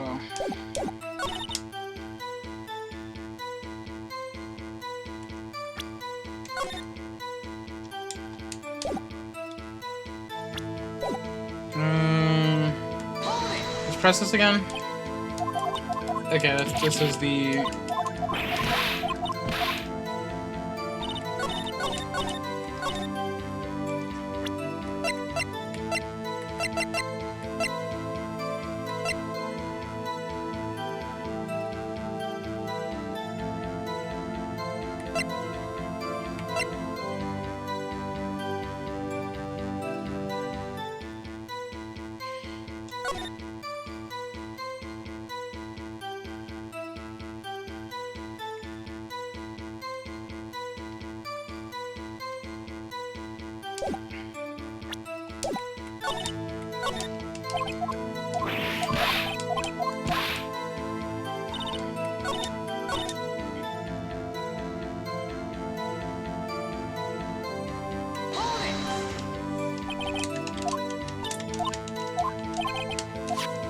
Detective, green cheese, green horn.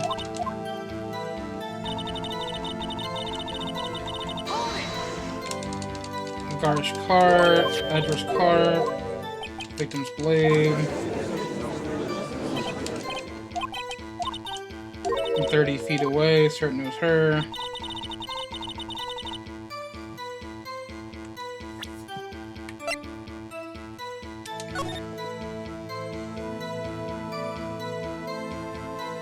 She is holding gloves, so there's an...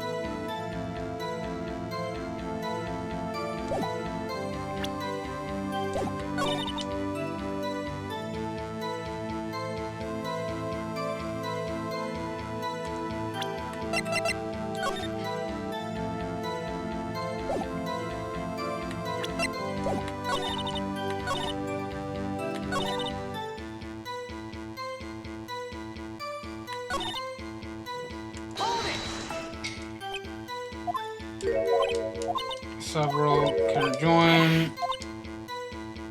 A block. Security. B block.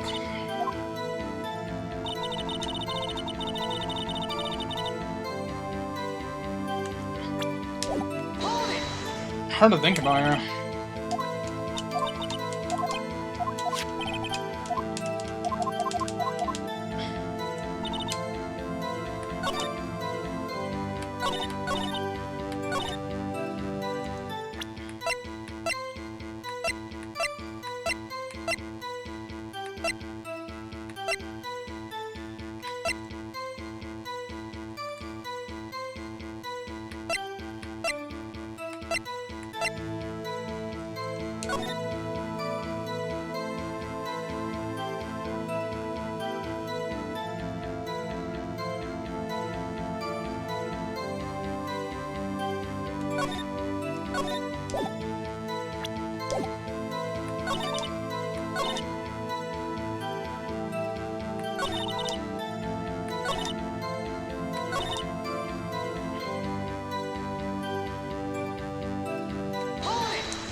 I'm not sure to go here.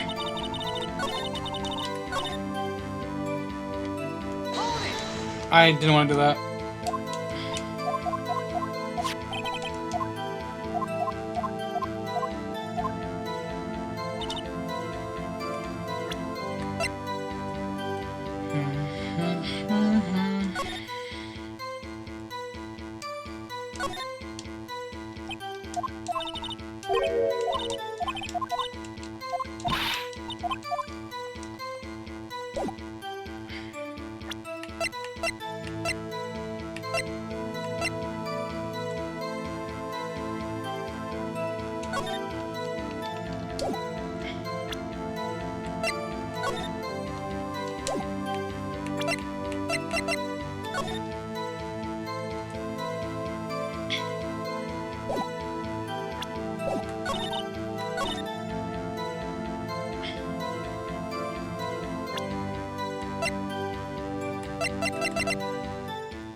Chest wound, single stab wound.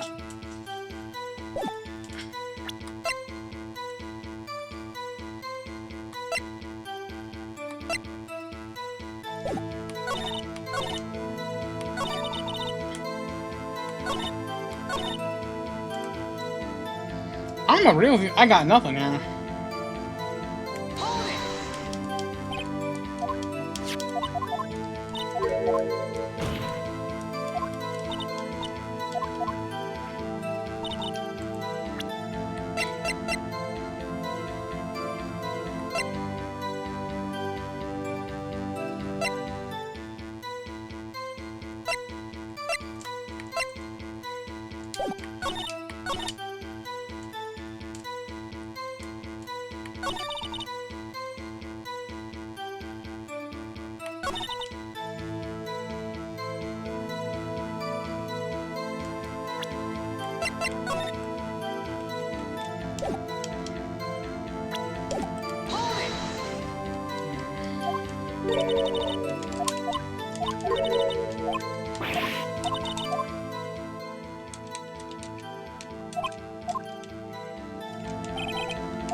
I am fighting for my life here.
I'm gonna kind of just have to just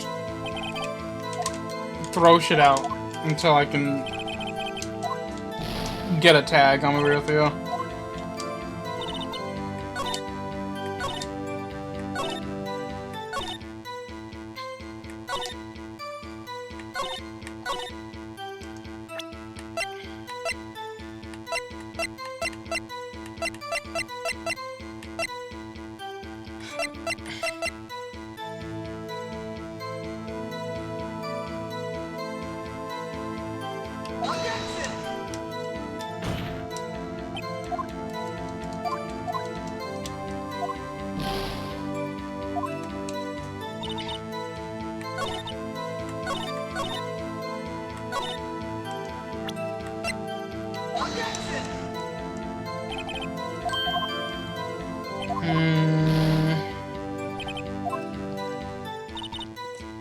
Yeah, this is a hard one.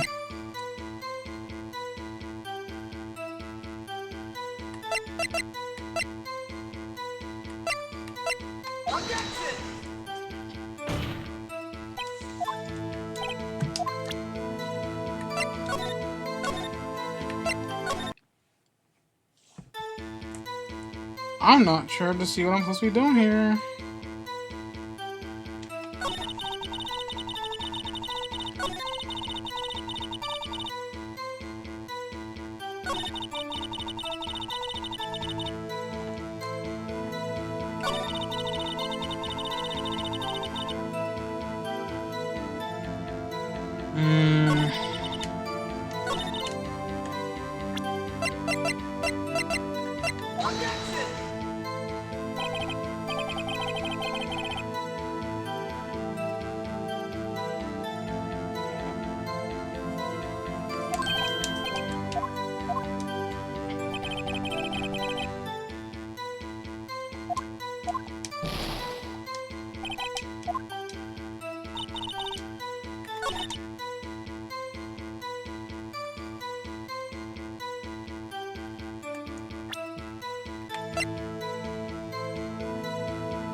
I mean, she's not holding anything in the photo, so is it this?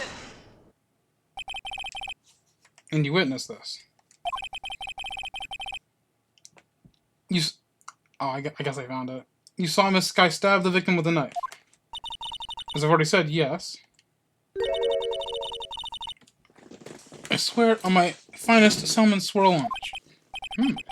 That is I'm sure that is a fine lunch. But isn't that odd? Look at this photograph. This is the photograph you took of the very moment of the crime, is it not? Then why is Miss Sky not holding a knife?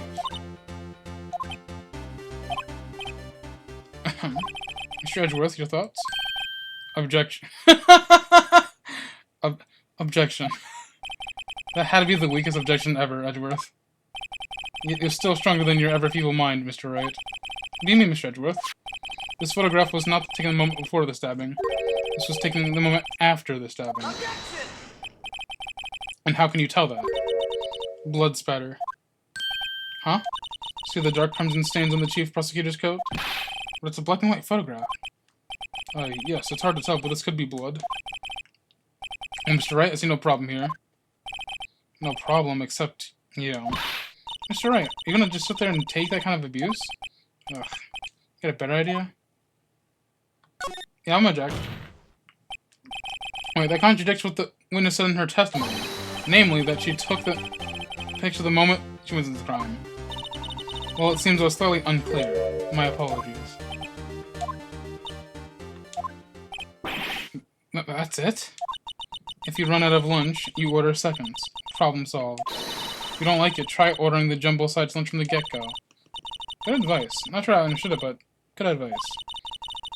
I didn't have time to stop her. Prosecutor Sky was cold, calculating like a robot. She killed without pain or remorse. It was like a premeditated murder. There's a lot of objections going on. Premeditated? How do you know? Look at the chief prosecutor's hands in that photograph. What? Are those gloves?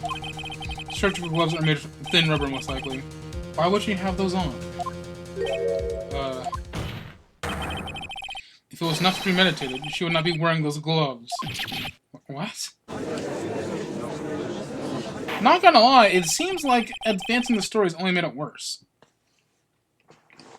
These gloves do seem to tell a tale of premeditation. Premeditated murder, a serious offense. Witness, add this to your testimony. The murder gloves prove it? I mean, now that we have... Okay, there's no prints.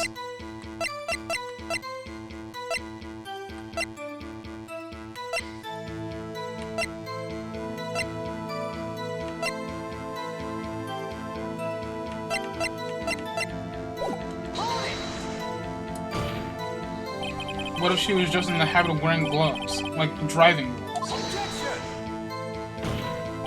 The gloves were admitted as evidence when the defendant was arrested. They were rubber gloves, the kind used for autopsies. In other words, When the chief prosecutor came to this crime scene, she came to do murder. It is the only possible conclusion one can make. Everything was planned. It was a premeditated crime. Impressive. I'm sorry they took you over the force, Miss Starr. This is bad. She's got them thinking it was all planned. She can prove this claim. The trial's already over. I've got to think of a way to show that this wasn't premeditated.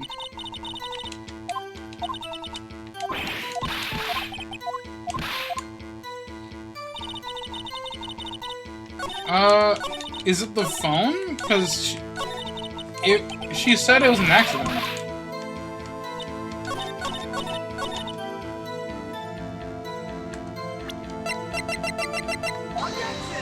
It's not the phone.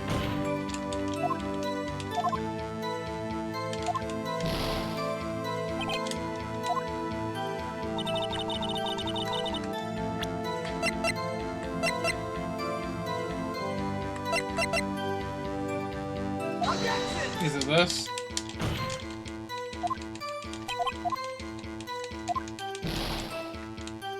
I'm kinda just eating shit here, guys.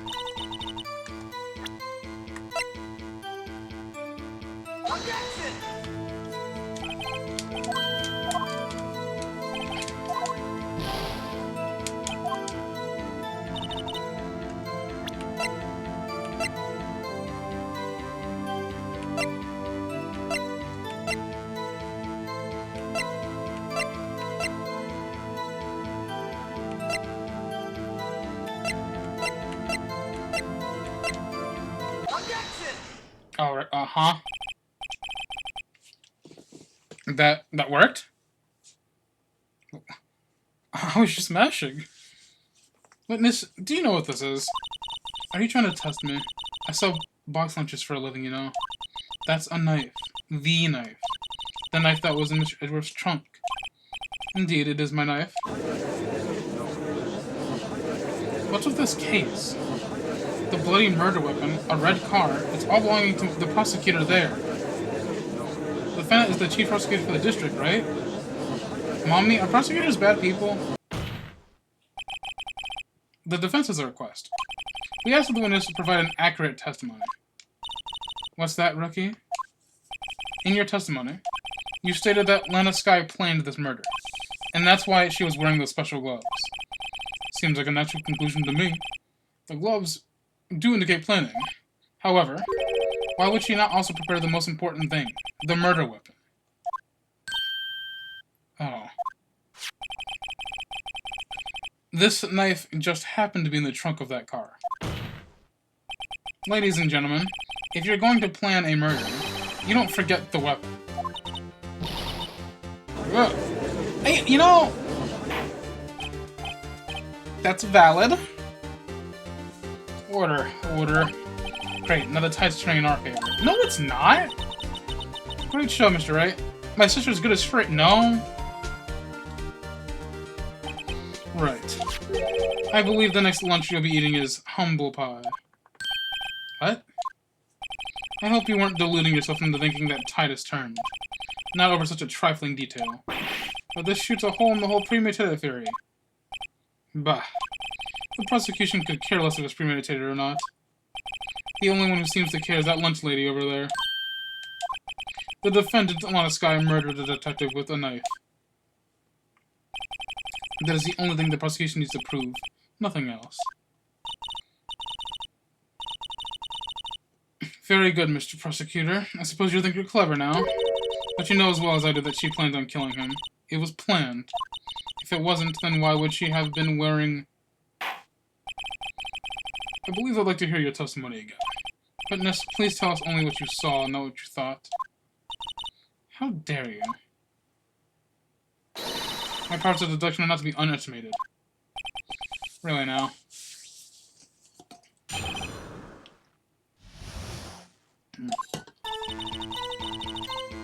Lana Skye intended to murder Detective Goodman.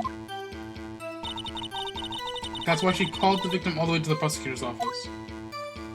I'm sure the chief prosecutor had a grudge against the victim. Nothing else could drive that human machine to plunge the knife in again and again. Whoa, whoa, whoa, whoa, whoa, whoa! I've been paying attention. It said stingle wound. The victim was summoned from the police department to the prosecutor's office. It does something like premeditation, doesn't it? So if I ordered a pizza, does that mean I'm planning on to kill a delivery boy? In any case, the defense may cross-examine the witness. I was paying attention. Wait a minute. This one I can tell because I'm not that stupid.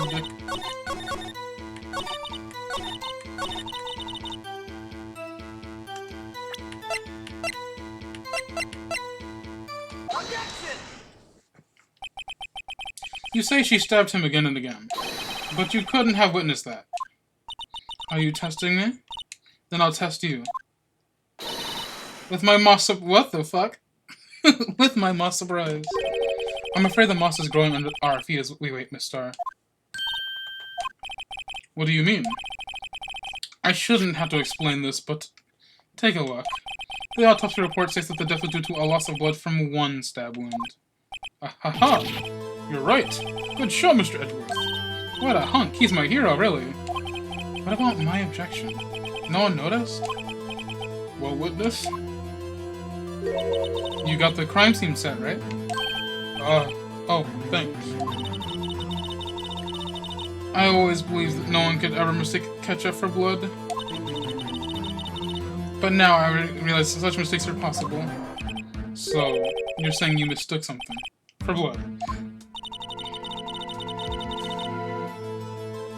When she lifted her knife, I thought I saw blood at her breast. Splattered blood from her victim. That's why I thought she must have stabbed him at least twice. Then tell us what you saw that you thought was blood. Testify.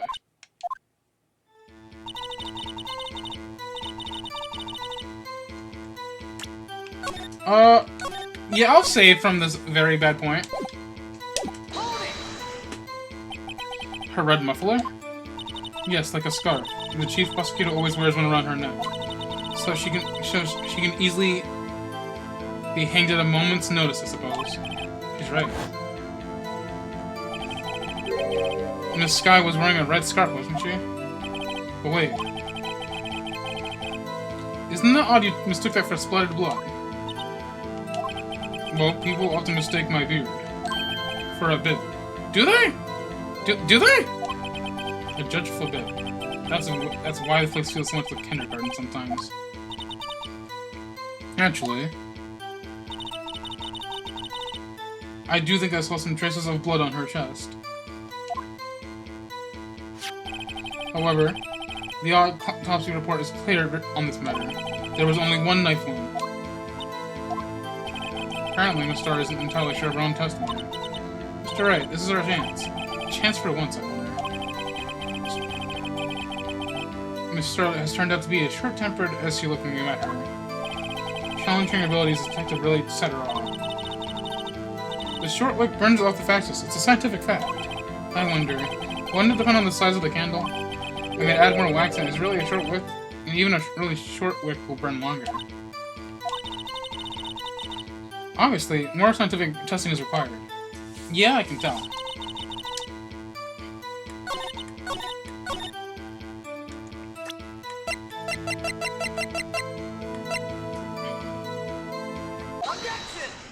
I meant to click check. I meant to click check. I think she wasn't wearing her red scarf, and I went to click that to check, but I clicked it. So I guess I was right. Teehee. The witness is clearly not suited for detective work. What? The suspect was not wearing a scarf or muffler of any kind when she stabbed the victim, and you've proved it yourself with this photograph. Okay, so I wasn't stupid. She wasn't wearing a scarf. Huh? But that can't be. Only a professional once they could be so utterly clueless. Congratulations. Perhaps you've finally found your true calling in life. Harsh words, but good. In the end, Mr. Edgeworth prevails. I'm the one who pointed it out. But it was there. A scarf. No, not that. Something really... Well, now, where were we? The witness was giving us an entertaining interlude, but back to business. What? Very well, witness. Continue your testimony. You saw the crime and apprehended the suspect. Tell us about that. Very well. I do remember some things accurately, at least. Ultimately, we couldn't shake the most important part of her testimony. The most important part? The part where your sister stabs the victim. This next testimony might be the just moment of truth.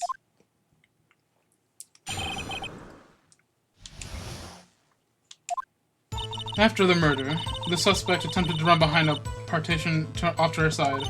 I quickly caught her, explained her nature, and arrested her on the spot. Ah, yes.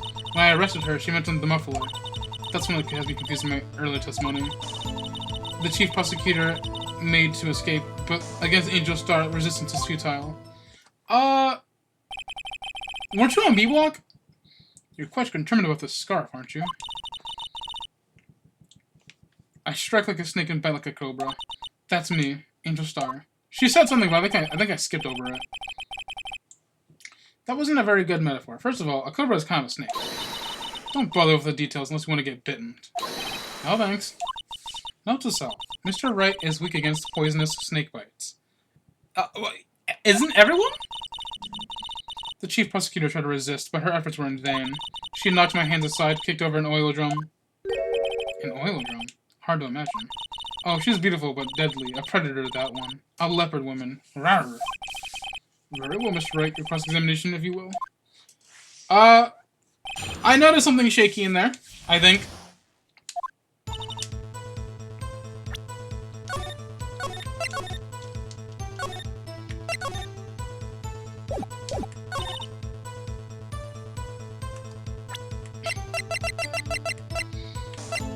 You said you were on the B block, didn't you? No, okay. I've been told to shut up and die. So what was this partition on the floor plans? I'm sure she means this wall next to the car. That's right. There was a wall there, about 6 feet high. She was always trying to hide herself. Quite a natural thing for a criminal to do. And what did you do then?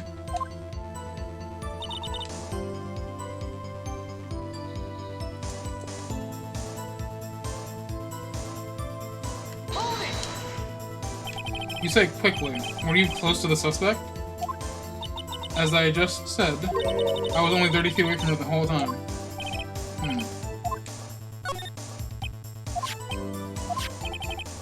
No, I meant to click yes. You were in B block. That's not right. You were in B block. I'd like to see this on the floor plan just to be safe. The lunch lane car was. She was a visitor, thus she parked in B block. So even it's the murder from here. That would make about 30 feet from the car, yes. Is that correct, Miss Starr? Yes, that's right. But there's a chain link fence in front of you. I went over it, of course. Amazing, the Coffee Queen looks like the athlete indeed. It would have taken a little time to climb over the fence, so she couldn't have gotten to the twisters that fast. Yeah, the fence was 9 feet high too. So how did Miss Guy not get away?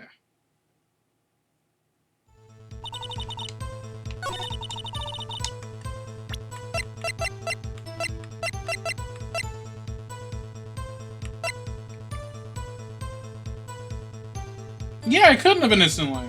Because she called her sister.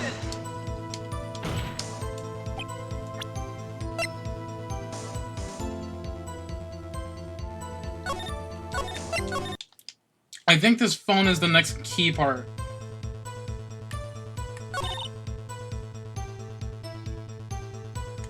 I need to do this all over again.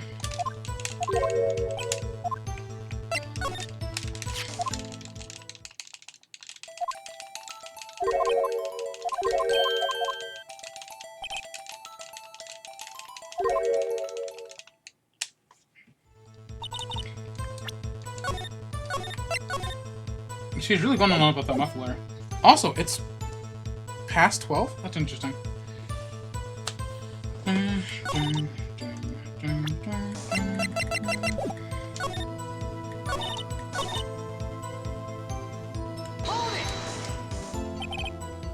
She mentioned the muffler. What exactly did she say? If I remembered exactly, I would have told you in my testimony. Cheeky. Anyways, all I heard was that the word muffler. Just that one word?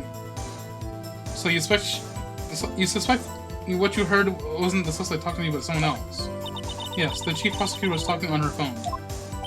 Her phone? She can't mean. By phone, do you mean this cell phone discovered at the crime scene? Yes, ultimately. Ultimately. My memory is like a salmon heading upstream, you see. No, the court doesn't see, Miss Starr. The chief prosecutor first attempted to use the wall hanging on the wall. On the wall. That's right. Near the car, there was an emergency phone on the wall.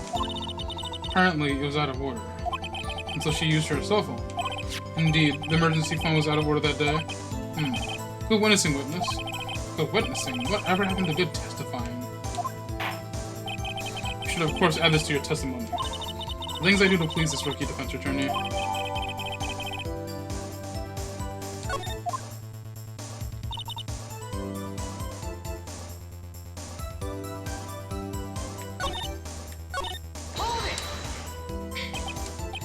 Do you think you could restate your testimony for the court? Aha! I was gonna ask the same thing. I'll only say this one time, so listen close, rookies.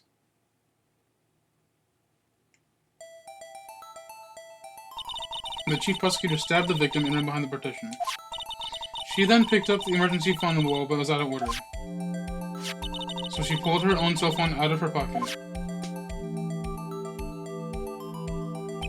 And during that time, you climbed over the chain link over the fence.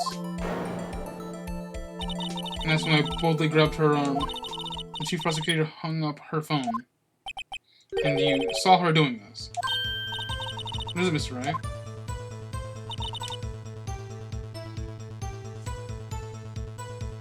It seems like Phoenix caught something that I didn't.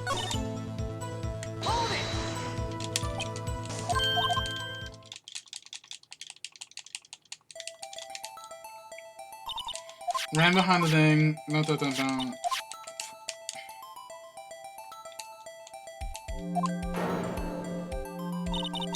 Boldly grabbed her arm, hung up her phone, and you saw her doing this.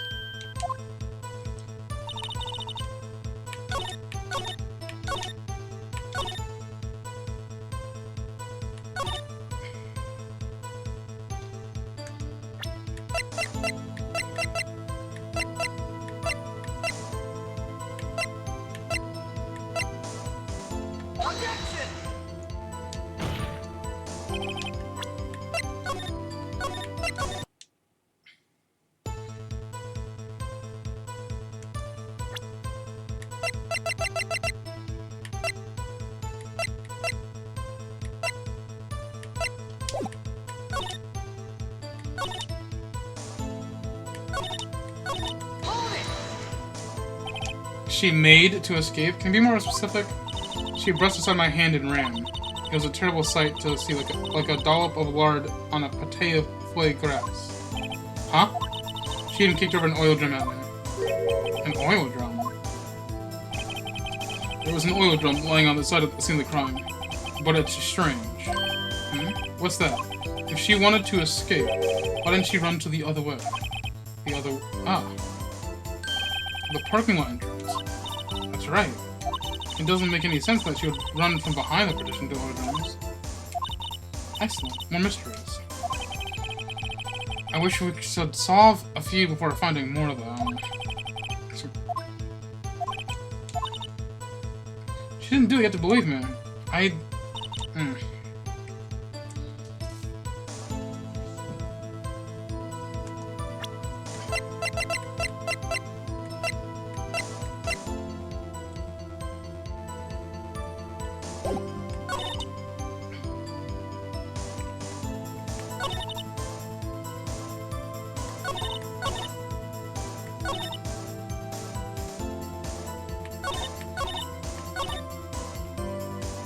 I mean, didn't you?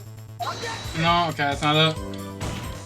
Because my thought process is, she took a picture first. Isn't that like wrong then? Let me just get this out of the way.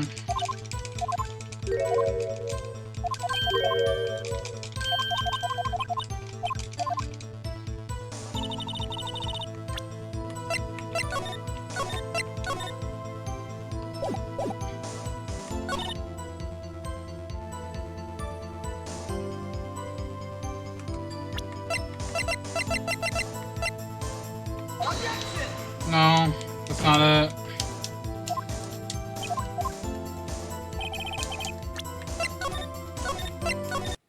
I'm doing something wrong.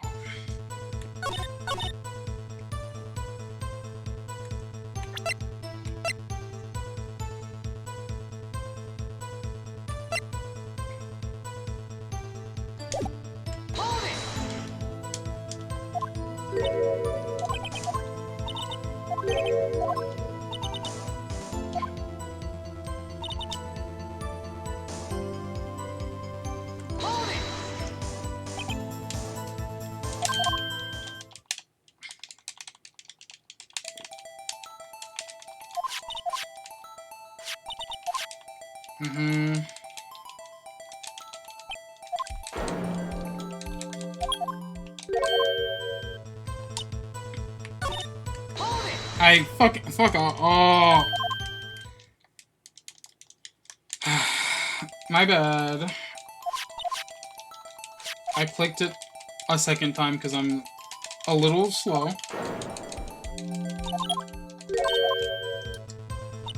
What is the auto skip button on this game?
I mean, how did you see it if there's a wall,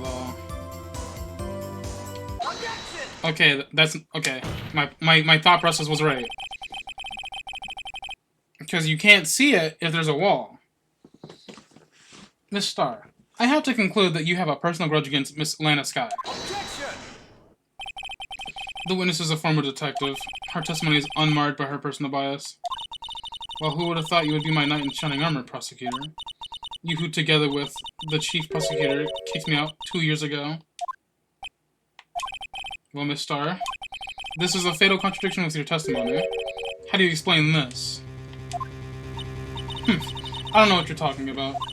Mess with me, and I'll make you cough it all up. Ahem. Let's look at the floor plans. You said you witnessed the crime from this point.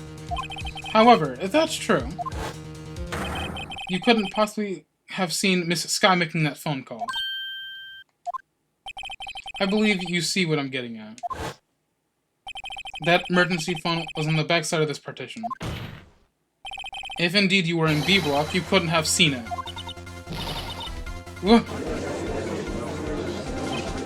Order.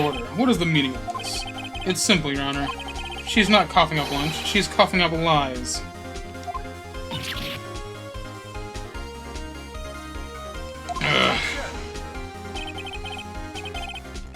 That's quite a claim, Mr. Wright. Probably you allow me to question?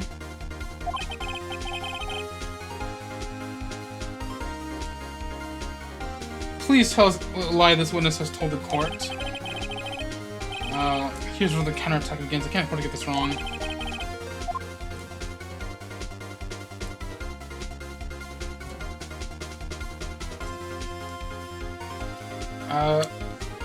Me when I make another save.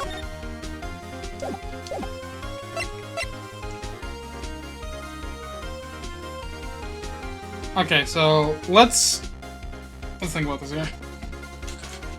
So, if she grabbed her, the likely theory is that it's where she saw it, because if you say...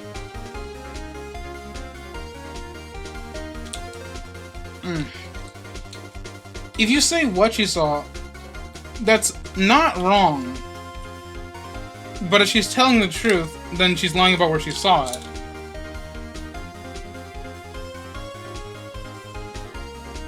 I think order of events is just completely wrong. I think it's where she saw it. Miss Sky tried to use the emergency phone, but it was out of order. What is the significant about this fact? Nothing. Therefore, it would be pointless for Mrs. Starr to lie about it. Pointless to lie. I see. But to say the witness did also see Mrs. Sky using the emergency phone, it would mean Mrs. Starr witnessed the crime from a different location. A different location? Now that's about pointless lies if I've ever heard one. Before you call my lie pointless, at least let me tell it. Let me ask a question to our clever wordsmith, Mr. Wright. Just where was the witness when she saw the crime? All that testimony we've heard up until now points into one direction.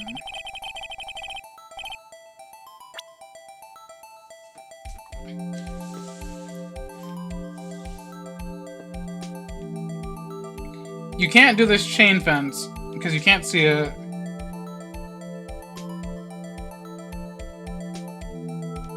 Can I save?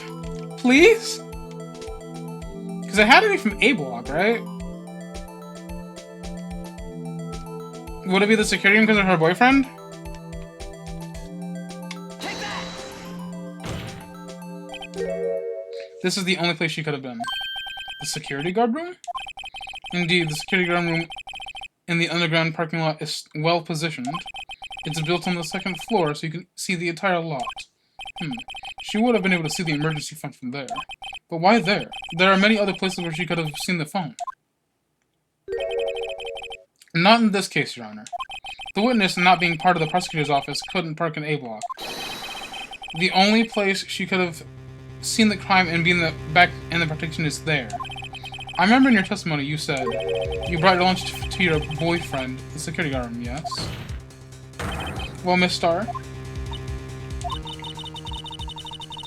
how many years have I been getting the better of men? To think that the tables could be turned. Today, a man has got the better of Angel Starr. Order, order. Witness, what have you done? You used to be a detective. You should know better. I'm not turning back. The guilty will be punished. And I'll do what I must to make sure that justice prevails. The guilty... Is she talking about Miss Sky? Mr. Wright, doesn't it strike you as odd? Why did Miss Starr lie? It doesn't make sense. Huh? She could have just said she saw the crime from the security guard station. It wouldn't change anything. Exactly. This photograph tells all. It was the defendant who stabbed the victim. That truth still stands. It still stands? I disagree, Mr. Edgeworth. What? If the witness is found to be lying, they're guilty of pre-jury. She knows this. She wouldn't risk that without a good reason. So tell us what her reason was, Mr. Wright. Huh? Me? Who else? Mr. Wright, let's review what we know. Miss Starr witnessed the crime from the security guard station. But she lied and said she saw it from B block. It must make a vital difference, but what? What would it change?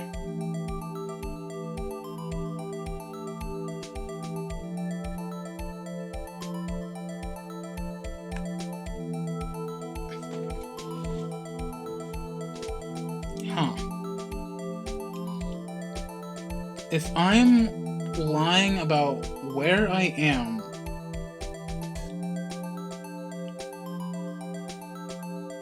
it's not distance in light, because what the fuck are you talking about?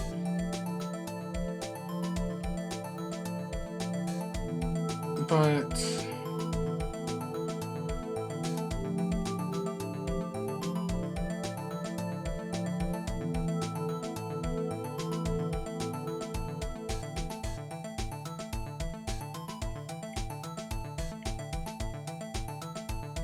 the angle shouldn't matter because the picture was still facing the iron bars. So that's my question.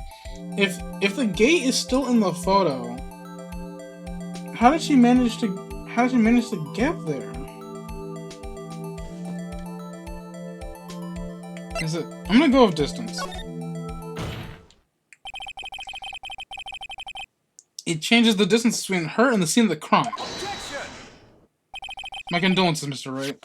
But one look at the floor plans and it's quite clear. The distance between the scene of the crime and the guard station is 30 feet.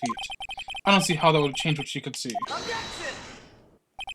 What she saw is not the question here. What matters is the time it would take her to reach the scene of the crime. Miss Starr, you witnessed the crime from the security guard station. Now, how long did it take you to go from there to the scene of the crime where you arrested Miss Skye? Well, witness? You... Yes? You ordered the squid wheels, right? The quality of my lunches have gone from low to inedible.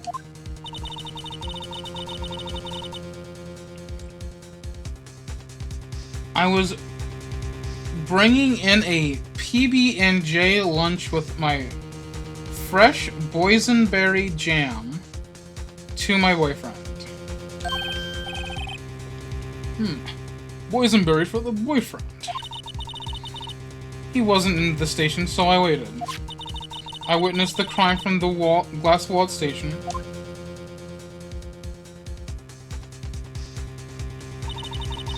And before I knew what I was doing, I found myself running towards the scene. But the door was locked. I couldn't open it.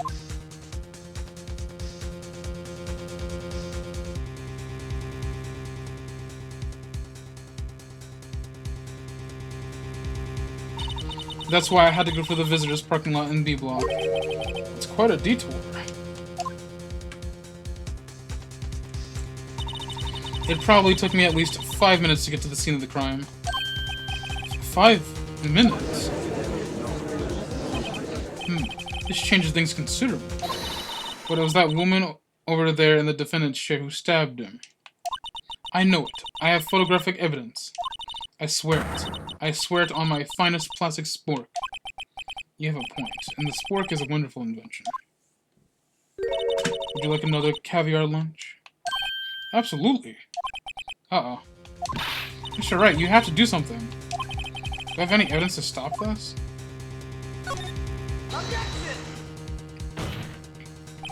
5 minutes between witnessing the murder and the arrest. Think about it. You could have made pasta in that amount of time. If you like it al dente. I've got lunch bunches that type pastas and nuts, rookie. A 5-minute blank. Isn't that strange? Strange? If you were a criminal, what would you do with 5 minutes, Your Honor? Well, I guess I'd flee the scene. Hey, don't get the wrong idea. I didn't kill anyone. But you had the instinct of a killer. You would run. But this time was different. Miss Skye dawdled at the scene of the crime. She even had her picture taken. No true criminal would act this way. It's inconceivable. Not here. Nah, bro. 5 minutes is wild. Yeah. 5 minutes to sit around after murdering is not correct. Well then, seems we've come to the end of this testimony. The witness has a grudge against the defendant, and a blank in her testimony. Mr. Edgeworth is the next witness ready to go. Unfortunately, I appear to have overestimated this witness on the account of her professional history. We did it! We screwed that can shut, Mr. Wright! That was too close.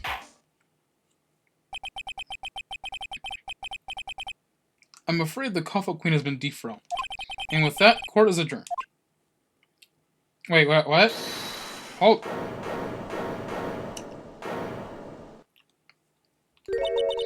Mr. Edgeworth, you ordered the squibbles, right? That's when you should have focused off on me. I prefer not to take the defense team's leftovers. Anything else to say? I might be able to save you. I have decisive evidence. What was that? Is this another trick lunchboxes? My apologies, but we have no further questions to ask of you, Miss Star. Ah. Is this your jumbo lunchbox? Woohoo! A triple-decker! Out the deference to the witness's determination, I will allow one more testimony. Let's hear about this decisive evidence. Like Lunchland Meadows says, you won't be disappointed. What is she gonna pull out of her lunchbox this time? Yeah, what the fuck's going on? I should have mentioned those 5 minutes when I wasn't looking at the crime scene. And now, to the matter of the victim's shoe. Did I not bring this up? 2 types of blood were found on the shoe. One, of course, was the victim's, and the other blood type matched that of the defendant, Miss Lana Skye. This shoe proves it. It's flawless, decisive evidence.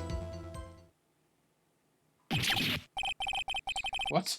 There was blood found on the shoe. Try Lunchland for all your lunch and decisive evidence needs. Well, she did tell us she... Witness, what is the meaning of this? Why is this the first time I've heard of this evidence? Simple. As I've already said, I don't trust you with evidence, Mr. Edgeworth. That's why I took the liberty of investigating this myself. And you had blood tests performed? Didn't I mention? I have 3 boyfriends in forensics. How many boyfriends do you have? In any case, Your Honor, I can't accept this as evidence. What? You must know the 2 rules of evidence law. Rule 1. No evidence shall be shown without the approval of the police department. In other words, this shoe is illegal evidence, at least for the time being. Is that... She's a...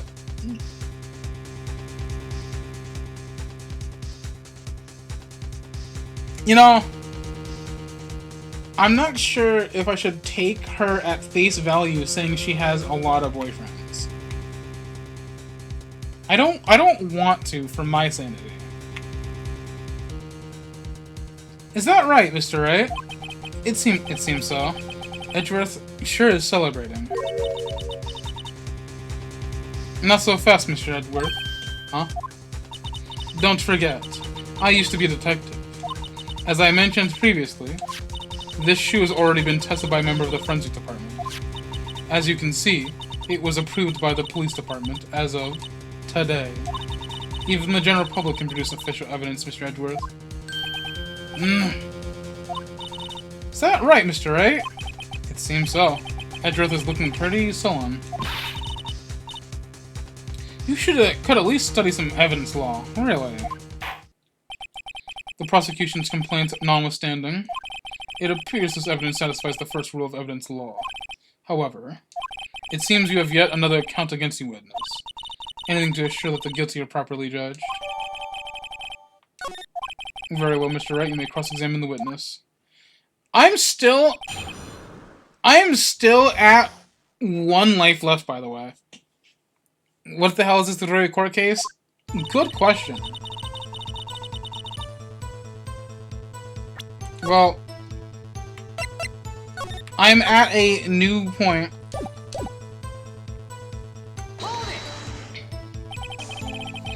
Why did you lie about those 5 minutes?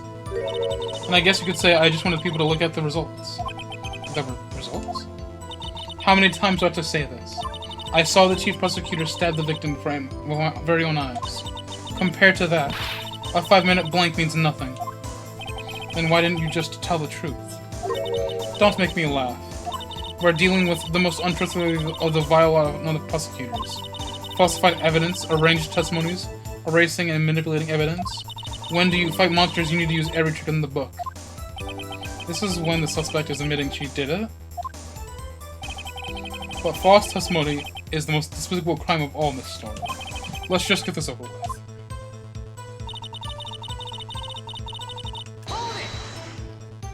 And you found this shoe at the scene of the crime. I detained the chief prosecutor and notified the police department. I wanted to make myself useful while I was waiting for the police to arrive. So, like an ill-trained pooch, you snuck off with a shoe. I was afraid someone would erase the chief prosecutor's crime. This shoe was my secret weapon should that happen. See this fashionable basket I have here? It carries more than lunch marches, gentlemen. I'm happy for you and your lunch bag, really. In any case, you removed valuable evidence from the scene of the crime.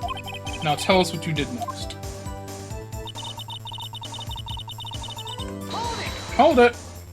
So you brought it to the forensics department. If you're going to submit something as evidence in court, you need to approve. To do that, evidence must be analyzed by a forensics expert. She got away with her little coup because she used to be a detective. The shoe does appear to have bloodstains on it. Well, the man was stabbed after all. And the blood belonged to the victim, Detective Goodman. As I said, there were 2 types of blood found on the shoe.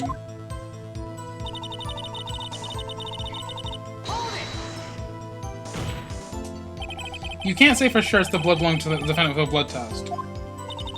You claim to know something about blood tests, rookie? Huh. Well, speak up. Oh, well... Blood comes in 4 types. A, B, O, and AB. However, you can't tell from a blood test whether the murder was committed in cold blood. That's just a figure of speech, Mr. Wright.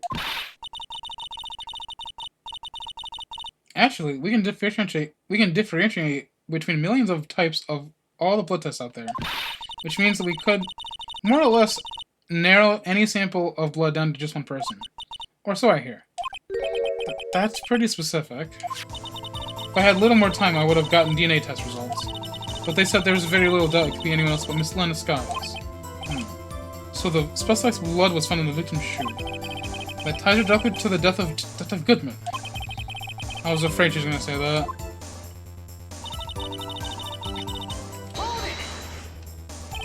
I can't let this evidence go through without a fight. You ordered the peppered fish guts, right? Some like it hot, Mr. Wright. Some like your client. She's in enough hot water to make a whole vat of soup. Mr. Wright, do you have a problem with this shoe? A problem? This is critical. Is there a problem with the victim's shoe? No, there's nothing there. And if I stab blindly at it, I'll hurt my case. Some kind of off-the-cliff contradiction. I'm trying to avoid saying off-the-cuff today. That's pretty sly, hiding evidence like that. There's something sly about a lawyer using the laws of weapon. In any case, science is always on our side. Don't forget, scientific investigation is the wave of the future. Maybe I should investigate this evidence a little more closely. I understand that that's the game's way of saying I was wrong and I should look at it. But I wanted to save before I did something stupid.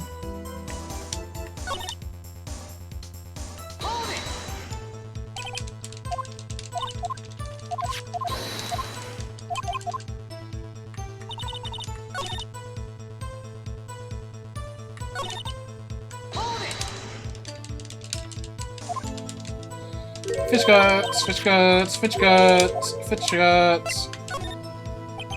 If I'm not imagining things, I'd say there's one critical problem with this evidence.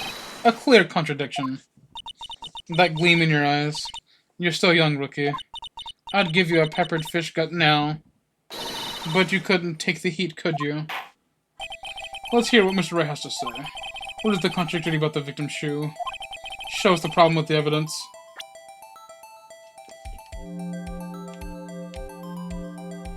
Huh! Take that! Why is it on the bottom? I wonder if you noticed that there's blood on the bottom of the shoe. Don't mess with me, rookie. Or to be your blood on the bottom of my shoe. Indeed, there is quite a bit of blood on the bottom of the shoe. It makes sense. The victim was stabbed with a knife. What could possibly be contradicted by the blood on the bottom of the shoe?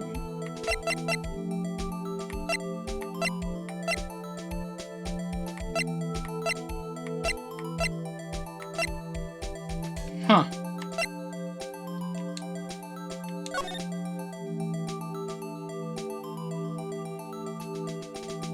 I mean, there's not any blood spots here, so is it that?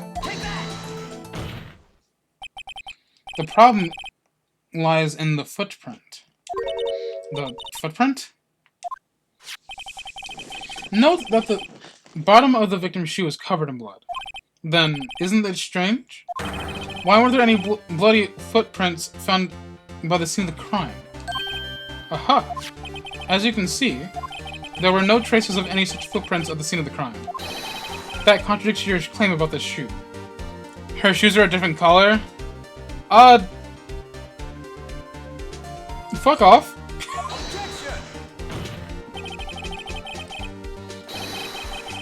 This picture only shows part of the floor, so there could have been bloody footprints. She doesn't have feet? No! No! How would she get around? And then where are they, Mr. Edgeworth? Because we checked the scene and we found nothing of the sort. Order. Order. Well, witness. What? Huh? Great going, Mr. Wright. She has socks? If you don't have feet, what do you need socks for? I need both of you out of this court of law. It's true that the lack of the footprint is a contradiction, but then we have to ask why there wasn't a footprint. Oh. That's true. There has to be a reason that there wasn't a footprint. Think, Mr. Wright. Think. Hey, I don't know why it's not there. I'm just good at finding contradictions. What? Sock puppets, duh? I have no response to that. I see. Now I get it. Get what?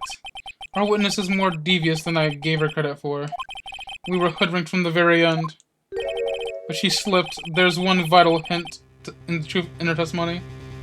The Flying Dutchman doesn't have feet, but he puts a sock on his ghostly tail. My client is not dead. The Flying Dutchman is dead. My client is alive, so doesn't have a ghostly tail. My client has feet.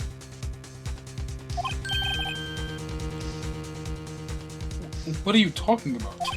Think back to when she told us about apprehending the suspect. If I want to put socks on my nubs, I can. How the fuck are you getting around with a nub like that? And don't say a wheelchair, because then there'll be wheelchair parts in this case. The chief prosecutor tried to resist, but her efforts were in vain. On my nubs? Do you know how painful that would be? She knocked my hand aside, kicked over an oil drum. Oh, she's beautiful, but she's deadly. A predator, this one. A leopard woman, Rower. I thought that was a strange thing for a normally cool-headed chief to do. No kidding. Now, witness, allow me to ask you a very simple question. This oil drum, was it empty? Oh, that? I'm not sure I like your attitude, Mr. Edgeworth. Though, apparently you're not the slowest conveyor belt in the lunchbox factory. Witness, well, was the oil drum empty? The oil drum kicked over by the chief prosecutor was brimming with water. She can teleport like Sans Undertale? I don't think this series has that kind of powers. Water? What does that mean? Still don't get it, Mr. Wright? Do you want to know what the reason she knocked it over? The real reason? Aha, you don't mean... Yes, the suspect knocked over the oil drum for one reason and one reason alone. To erase the bloodstains that would become evidence against her. Whoa. That ties things up quite nicely. The bloodstains left on the victim's shoes tie quite clearly her to this murder. Then after the deed was done, she knocked over the oil drum to erase the telltale signs.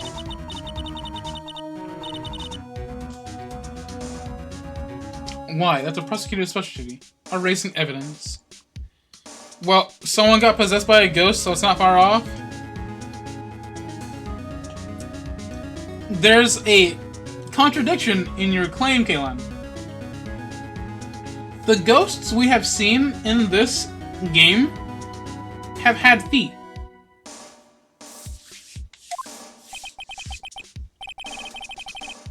That reminds me, Miss Sky's right hand was hurt.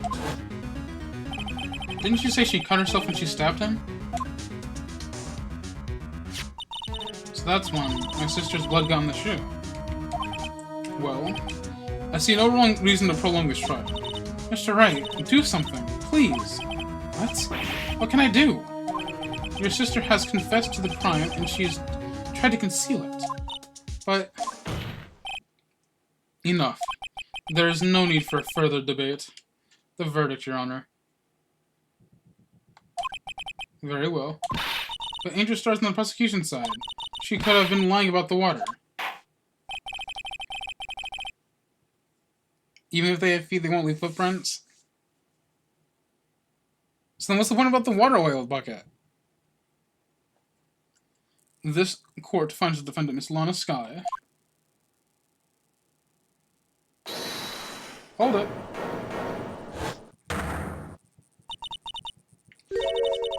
Little girl, what did you just say? Huh? Me? Did you just say that I, Angel Star, was on the prosecution's side? Well, yeah, you are. You're saying that my sister hid evidence by erasing the bloody footprints. Well. I thought you had your fill, but here you are demanding a second helping. Another lunchbox cut evidence. But wait. Witness. Don't tell me you have something else. Objection! The time for deliberations is past. Any further comments and you will be held in contempt of court. Your threats don't scare the cop up clean. Look at this. How much are you hiding?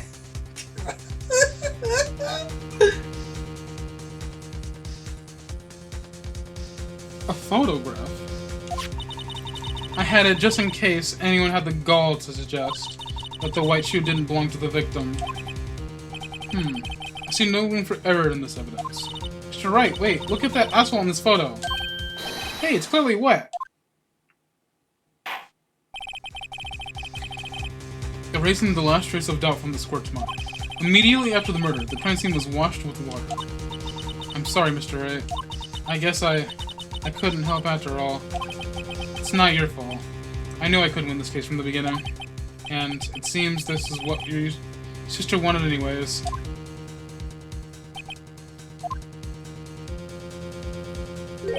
I'm sorry, Mia. Right? Wet or not, don't be so quick to frown the title. Get yourself off the asphalt, take another good look. Don't give up, not until the bitter end. How am I still hearing her? This is the last piece of evidence. Very well. This time I'd like to declare a verdict for good. Objection! Objection! Your Honor, wait. What is it with you people? Can't I hand down my verdicts in peace anymore? Whatever it is, can it wait? No, it can't. Then it'll be too late. Look at this photograph, the last one submitted. This trial isn't over until we give each piece of evidence proper consideration. So, right. Are you saying there's a problem with this latest piece of evidence? Yeah, I'll think later. Yeah, there's a problem. Right or wrong, I gotta go ahead with this. I suppose since we've come this far, we should give every claim a fair shake. Very well, Mr. Wright. Show the court the problem in this photograph.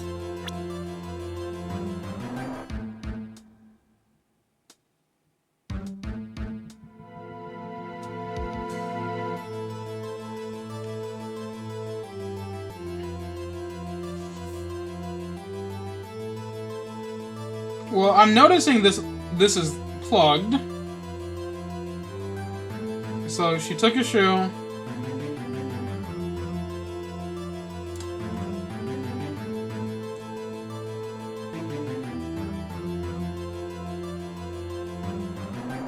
I don't like what this is about right here. Take that!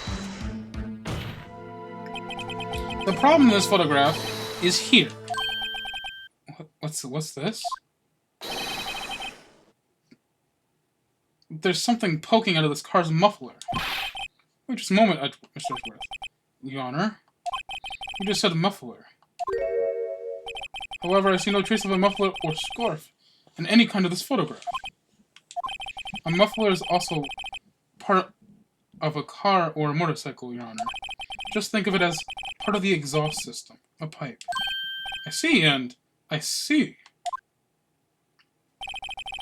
What's the suspicious-looking cloth sticking out of the car's muffler? So what if there's something sticking out of the muffler? What does that have to do with this case? Nothing. Absolutely nothing.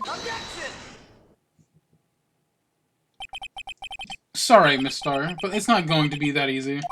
In fact, you've already told us why this is important to the case. You said as much as in your testimony. What? Let's hear what Mr. Wright has to say on his mind.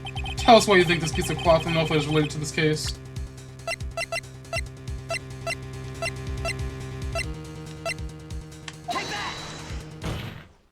Muffler. Miss Starr, recall your testimony to the court. When I arrested her, she mentioned the muffler. That's what she had me confused by my earlier testimony. Muffler. Ugh. Ugh. Could it be that the muffler you had mentioned was actually this exhaust pipe? If so, that means the piece of cloth is vital evidence. Whoa.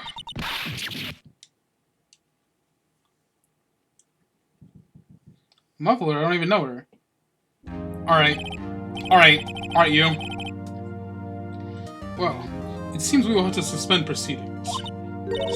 Suspend? I find myself wondering about the piece of cloth. If we leave any question unanswered, here would we do a disservice to the law. Have the car at the scene of the crime inspected at once, and bring that cloth. The verdict will wait until after we've seen all the evidence. Agreed? I suppose so. Ugh, that was close. But we made it. At least for now. This court will adjourn for a 30-minute recess. It's lunchtime after all. He's still hungry? That man had 2 fucking... Okay.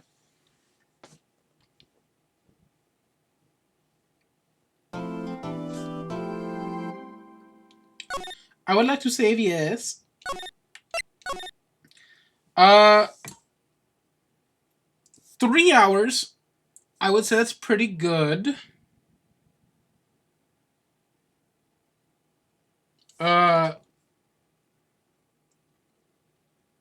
I think I would like to call it here. And I suppose I could raid somebody else, but I would like to thank everyone who was watching. Thanks for watching. And I think I will... Oh, what did I just look at? I think I will raid somebody who I follow, because I see them a lot in other chats, so I feel like I should give them a raid. But I want to thank everyone for showing up. You guys are very nice, and it's nice to be supported. I hope you guys visit for the next one, which is probably going to be next Wednesday again. But I'm going to raid Jaw Jelly JSO. Thank you all for coming by, and I'll see you next time.